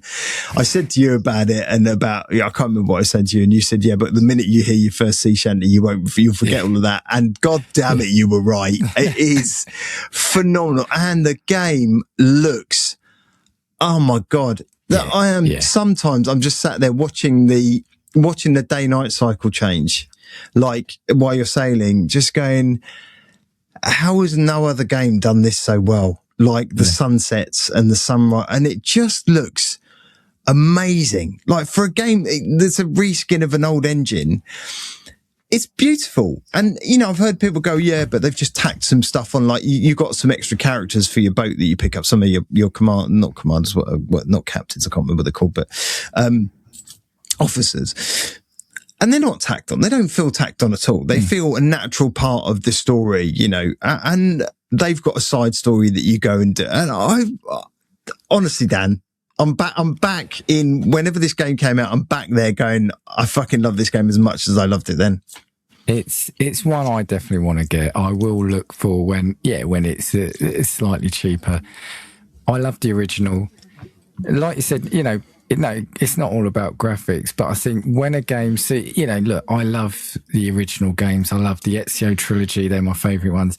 But when you go back, they are clunky both to control, but also they don't look the greatest. So if they can put some quality of life improvements, if you can pick up a version that's got quality of life improvements and looks amazing, why wouldn't you? Like, seeing what they've done with that, I would love to have the Ezio, at least AC2. I would love to have that remade, because that is probably my favourite one in the franchise. Again, it goes back to what we say. It's not about churning out remakes. It's if a remake can be done properly, then and there's enough time and there's a reason, you've had a couple of generations in between. I think it's more than all right to do. But yeah, it's definitely, and yeah, I'm really pleased. I mean, I saw it around yours, didn't I? And it just looked amazing. So yeah, I definitely want to pick that up. I'll try and capture some footage because it does look stunning. And there's this time between Origins and Odyssey where Ubisoft clearly went, we just want to make RPG games. Like we want to make Assassin's Creed RPGs. And this sits, the additions they've made, it doesn't make it an RPG, but they've done just enough to satisfy some of the ambition at that point and create something that is a beautiful blend of those things. And I love it. I love, diving from the top mast into the sea and just like, and captain's gone overboard and just the whole thing is just like, it's just giving me a buzz. I really, really enjoying it. Really, really love it. Black Flag Resynced, really, really good. Great job, Ubisoft, although you shit with your employees, but good game. I'll do this one next. I've been playing Binding of Isaac. This is the indie game I've been playing. I really, really like it. I don't like roguelikes, Dan, but I really, really like it. It's so fucking weird.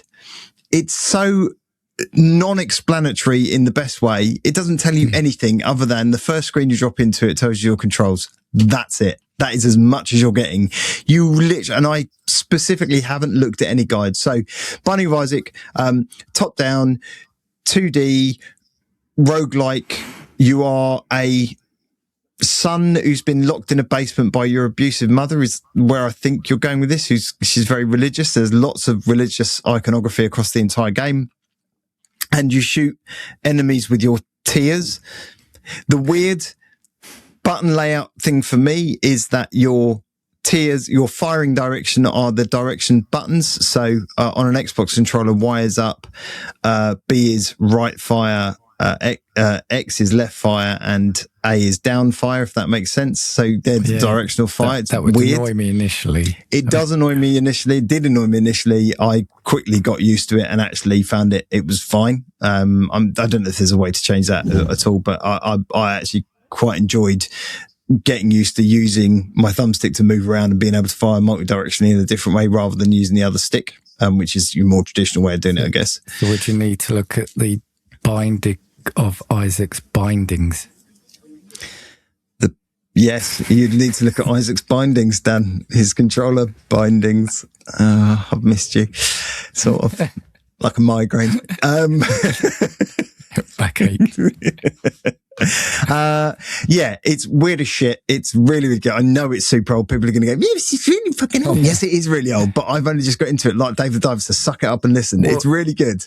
I picked up because it was in the sales. Yeah, it was like £3 or something. £3 for the whole set, wasn't it? All the DLC. So I've picked that up and expect to see it on my list soon at some point. Yeah, it is my handheld game on the ROG Ally, which I specifically rebuilt as a Steam machine, a Steam Deck for it. So I've now rebuilt my ROG as a Steam Deck, and it's fucking brilliant, by the way. It's so much better. Sorry, Microsoft. It just is.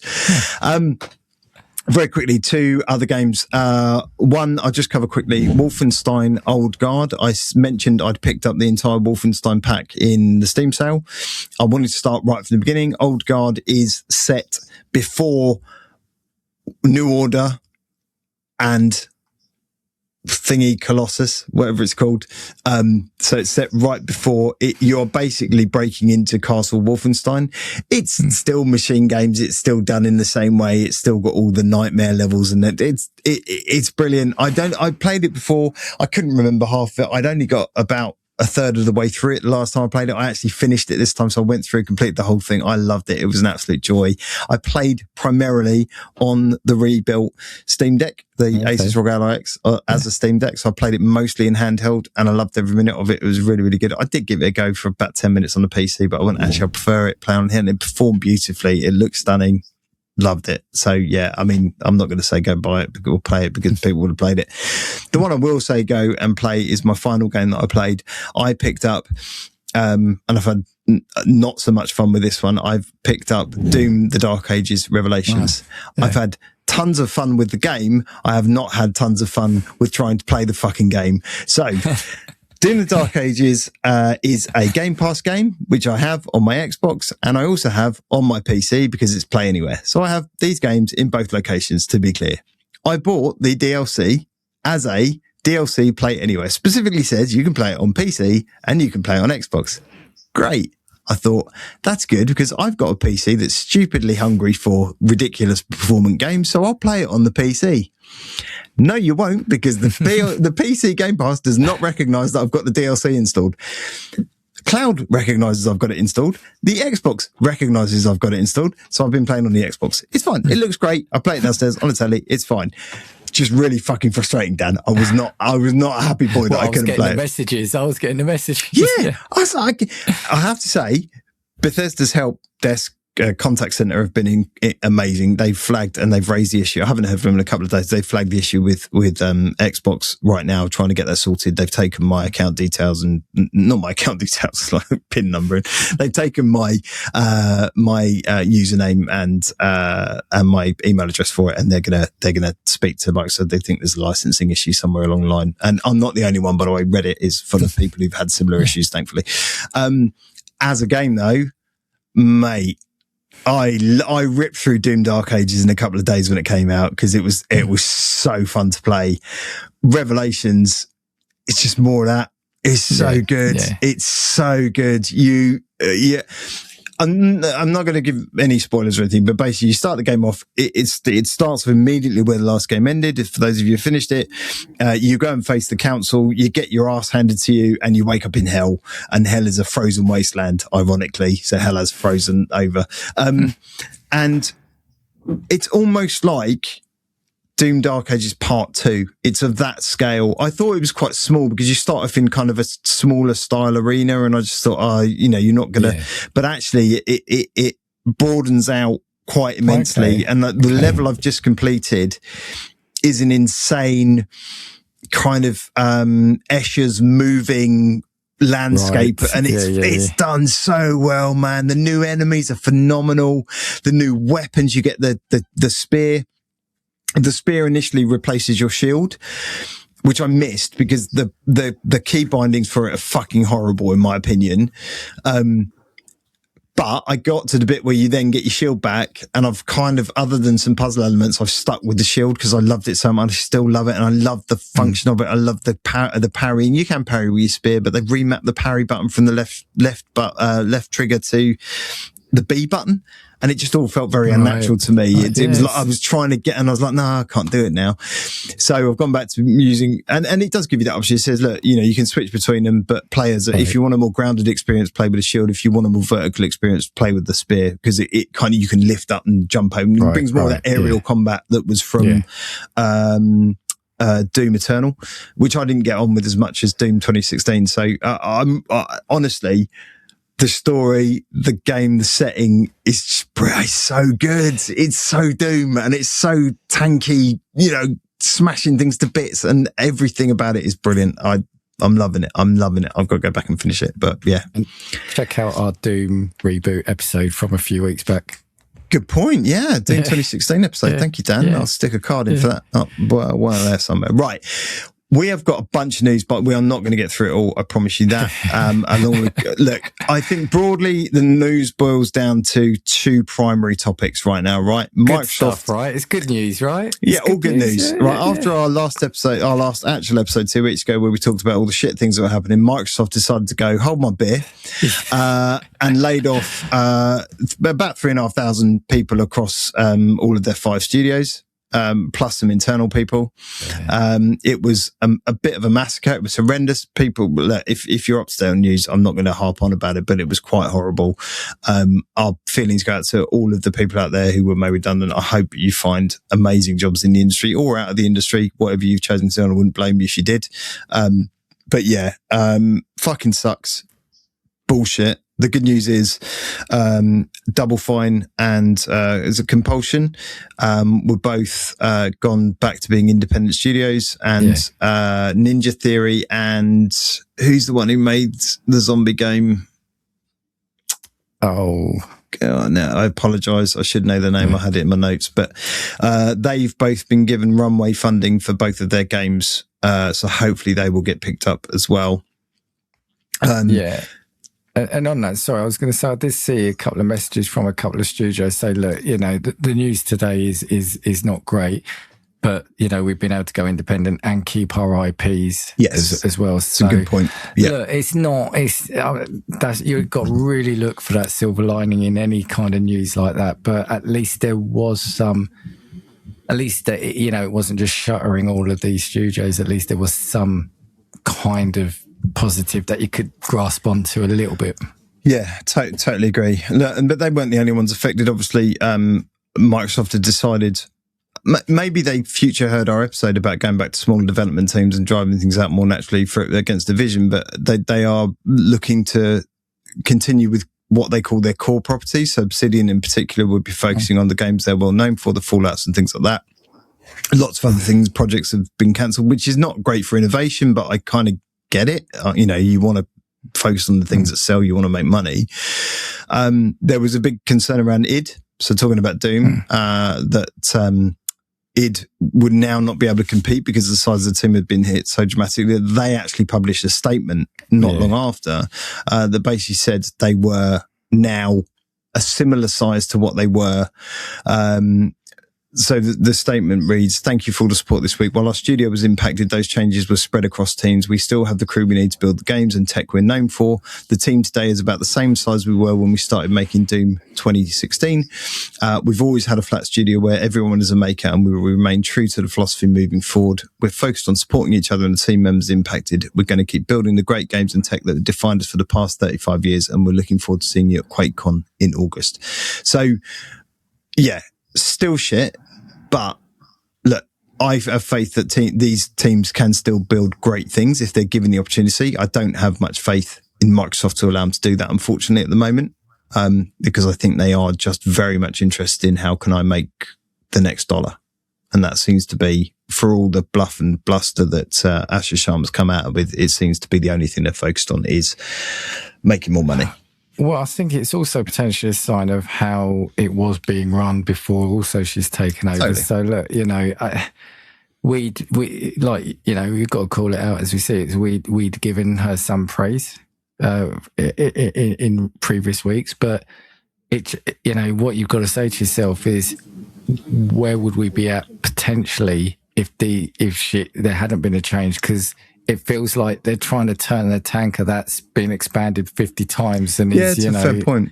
Yeah, it's a fair point. Yeah, I get. Yeah, they have some tough calls to make coming in. I just think, I wonder if there's. Look, at the end of the day, I'm pointing the finger at Microsoft, not the individuals. And I think that's, you know, as gamers, that's what we've got to do. We have a choice. We can vote with our pockets, and we can kind of go, well, actually, I'm not going to choose to invest in that thing. I'm not going to buy that thing. You know, look. Other than Nintendo, Nintendo Valve, look, and I know you're going to talk about it. Look, even Sony aren't coming out the recent weeks sort of smelling of roses, and they're not Microsoft or in the position Microsoft are. So bad decisions have been made for many years. I think that's leading to this crunch point. I think. Yeah, absolutely. You know, I mean, Sony just made error after error in terms of handling what they've done. I mean, so let's talk about it, right? So again, if you know what you know, then you know that PlayStation announced the end of physical media production in January 2028. It's a very specific time to put on it as well. Just definitely going to be January 28. And they've already started repurposing one of their one of their remaining large scale disc production facilities to do something else. So they've already started making moves on this stuff. But good news, Dan, they will still allow you to print games after 2028. So that's good. Yeah. As long as they're games from before 2028, which is fucking weird. Don't worry, everyone. You can still buy disc-based games after 2028. They've just got to be made beforehand. I mean, it's just, but not as weird as them going, but no, you can still release physical media. You just have to put a code in the case. You can't put a disc in there, but you can still buy. So hang on a minute. The money in plastic I'm saving by not buying the thing. I can still buy the thing that's plastic and costs money, but it comes with a code. Yes, so I don't know what the fuck is going on with Sony at the moment. Apparently live service games are all the rage and we're going to reinvigorate that market. Yeah. And also, I'm not going to give you a disc anymore. There's lots out there, and please choose to listen to who you listen to. You do you. But the general theory seems to be this is about controlling the market and controlling the pricing. And, you know, look, my argument on this is I am very much a non-physical media person. So if I took it purely black and white, I would not care, right? I am the guy who scrolls through my rights and ticks agree. Well, I'm that guy. So, but I know there is a fundamental problem with not owning something you've purchased, particularly when we talk about the luxury prices that we play these games. I just talked about Saros still being a $70 game. I think there are games out there that are, you know, old school that they're still charging full price for and are going to continue to be able to do now with the removal of it. So I totally get the anger and the outrage. I do understand it. All I'm saying is personally, from my perspective, it's not something I feel impacted by, but there is an inalienable right that you have to the things that you've purchased. So my argument on this would not be Sony keep producing games on disc, because that doesn't bother me. My argument would be let's make consumer law around how these things are handled and how your rights and assets are handled stronger to make these things stop, to make them not be able to remove this shit away from you, you know, at a whim. That's where I would come at it from. I'm like you in the sense of, look, I would say 99% of my games are now digital. That's more because Steam, cheap, Xbox often do massive sales. But what I would say is, yeah, there's a couple of things. I think they've done it because they can now, basically, because, you know, they announced, oh, we're going to make our games exclusive again, not go PC, and that got the fanboys on side again, you know, yeah, that's what I want. I think they then made another decision, and then it's all of a sudden, it's like, oh, you know, they did a lot around the GTA marketing, and it's going to be played better on the PS5, PS5 Pro. Then all of a sudden it's like, well, we can do what we want because you're going to buy our consoles and you're going to buy our games. And ultimately, I think that's true. People will. As much as gamers complain, the majority will just still put their hands in their pockets. Now, the thing is, and I agree with you, just because I don't buy digital doesn't mean I want to take, just because I don't buy physical doesn't mean I want to take it away from that person over there. Yeah, totally. If that's what I want to do, I guess the argument is even the discs now, do they have the game on it anyway? A whole other question, a whole other conversation. But also the fact that they were selling an additional, you know, an external disc drive, you know, I think even up till now, but now and overinflated their digital stats, right? Because they were including, you know, 80% or whatever it is now fully digital, but they were including your Fortnites and your, you know, games like that on there. And it's like, this is, you know, you can't overinflate your numbers and then tell know, you're basically, you're using the data to support your story in a really sneaky fucking way. Yeah. Like, you're like, I'll twist the facts to make them look like I'm right.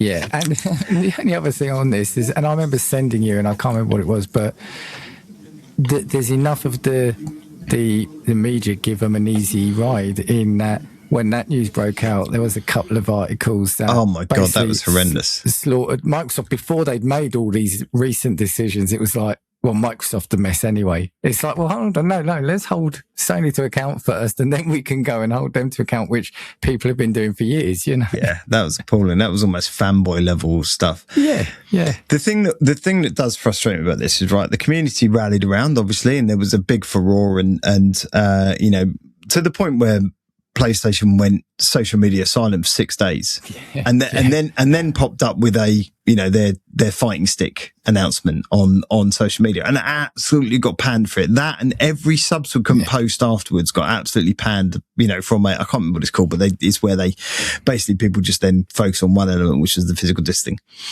So good job, community. Well done. Make them pay.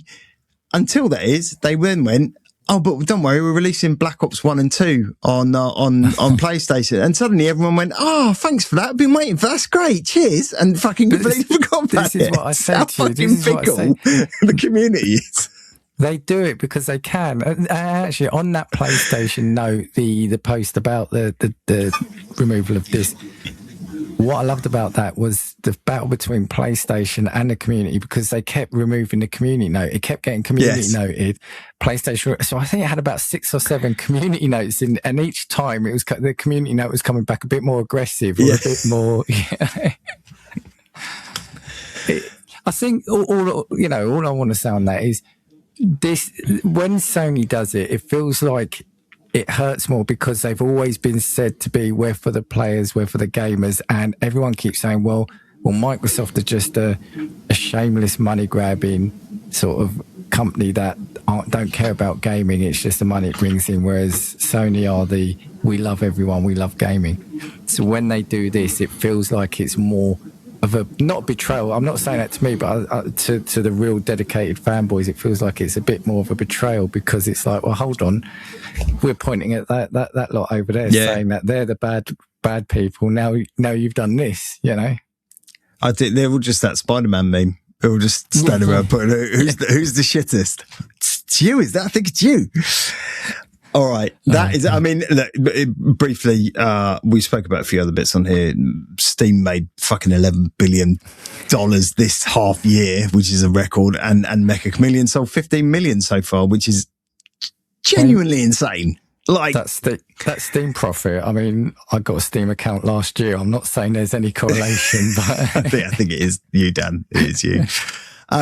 But that's broadly news. I apologize. What's ironic is we did a news episode as our last episode 2 weeks ago, and went, that was a lot of news, and then it just went mental. So we could have filled a whole episode with just talking about this. So apologies, it was so brief. We will get back to normal service, I'm sure, talking more news next week. Dan, do we want to do a bit of comment corner quickly? Let's do some quick ones. I didn't take all of them because it's a couple of weeks since we last recorded. Just the juicy hot takes. So, Pete, I want to say it would have been last week, but happy birthday, Pete. It was his birthday. He, on the news episode, he said, with the pricing of hardware and the scummy practices like the GTA stuff, we're so screwed. I honestly feel most sorry for the younger generations. We grew up with gaming. A new console was one of the best feelings ever. They won't be experiencing that again unless the price comes back down. It's fair enough. It's kind of what we've echoed, isn't it? Prices ain't coming back down is the only problem there. But I totally agree with the sentiment. Yeah, on the clip about gaming hits the market hits $200 billion. Big Mike said, we have the money. If we stop spending, they will have to listen. Let's get physical people. We have the power, not them. And it goes back to kind of what we were just saying recently. Sony know they can do that because they can. And you did a beautiful version of Let's Get Physical. So that's yeah. Check that out. But again, we hold the power if we decide to make the decision. Yeah. Micron, this was a story you bought. Micron locking in high prices for RAM. I got Anon P1P348. Said currently saving up for a PC, my first gaming PC as well. Just the most unfortunate timing, and it's the worst timing ever. It really is. I want to get into PC gaming. Is now a good time? Yeah. No. On Sony wanting to revitalise live service, Roberto Marx said, live service make the big bucks. We could get 500 million Spider-Man games and all the bells and whistles with the money. Let's have a look. I want to say this one just because they were so happy with it. Right. When we were talking about GTA 6 ditching discs, Zero Cool 2233 said, seriously, why people care about this so much? Number one, it's GTA 6 finally releasing. Number two, if you want a disc, it's 100% going to delay the game again. Number three, if you want the disc, cancel your pre-order and wait for the disc. Stop fucking whining online. I mean, people are allowed to have their views. Views, mate. Views. Yeah. Let's have a look. Scroll down. Nintendo 64 episode, because we would have covered this. Pete again said, absolutely love my N64. I remember convincing my mum to drive from Stevenage to Luton Argos to pick me up a copy of Pokemon Stadium. Diddy Kong Racing was so good too. And that's what, and I think I responded to him saying, that's the thing about gaming. It can bring back these nostalgic kind of feelings. So many. Doesn't it? So many. Middle-aged podcast said my favourite game on the N64 was WCW NWO Revenge. Fantastic gameplay and incredible intro. And I said, I'm not surprised it was a wrestling game. They've got. So, dude, you've got to come back and comment on something that isn't a wrestling game. or not, because I'm here Is that for it. Raging Rich? That's Raging Rich, isn't it? Yeah. Cutty said, another great listen, N64, so full of nostalgia. My brother and I got an N64 between us for Christmas. We luckily got it with Mario 64, Pilot Wing 64, Diddy Kong Racing, and GoldenEye 007. What a time to be alive. Seeing Mario 64 for the first time was a magical experience, triple jumping, somersaulting around the castle gardens in smooth motion. I think that was something you said in the episode, wasn't it? It was something else, that game, at the time. And just a couple of quick ones over on TikTok. We ran a story about Half-Life 2 running in browser, and Flinty82 said, I never enjoyed Half-Life 2, then put a lot of crying faces. So someone at school raved about it so hard that when I got it and I got it and had to watch an unskippable, unending intro, and it never gripped me. And I said, that's fair enough. First impressions. It confused me because the intro is essentially you getting off the train at the city and wandering through it's not. I guess it's not really this cutscene, but it's not much correct, doing it. You know, but you know, Flinty, thank you for watching and listening. It's okay to be wrong. An industry reset is inevitable, Amy said, in my opinion. And I think this echoes what you were saying. Sack the next consoles off for another 5 to 10 years. Yeah. Focus on making some absolute banger games. And when I say bangers, I mean either story or gameplay mechanics, not graphics realism. Give me something with some beautiful art style. So sort of things we've been saying. Exactly the same thing we said, Amy. Thank you. Yeah, absolutely. Point well made. Yeah, and just the last one, Sony revitalising live service. Rigatoni said they just need to make Destiny 3. It isn't hard. Because the clip you were talking, I think, about Bungie. Totally agree. I'd be right in there if they made Destiny 3, mate. Yeah. Yeah. Absolutely. So, comments, drop us some. Please do. All right. Thank you for bearing with us, and thank you for last week when we weren't around. Please come back. Look, and if you do love what you see, hear, listen to, watch on this podcast, please do remember to like and subscribe. Doesn't mean a lot to you guys, it means the world to us. I'm not going to beg, but be lovely. You get the latest news, latest views, latest everything. I don't know why I'm looking very brown today, like a Trump tan or something. I don't know what's going on. My lighting's terrible. You look good, but then you said that. So. No, I looked higher, man. It's been a couple of weeks, not even a bad back. Mr. P, anything else from you today? No, I just hope what I've said has made some sense this week. That's all. More than me. All right. Thank you, people. We will see you next week for your regularly scheduled episode of Gaming Views. Ta-ta for now.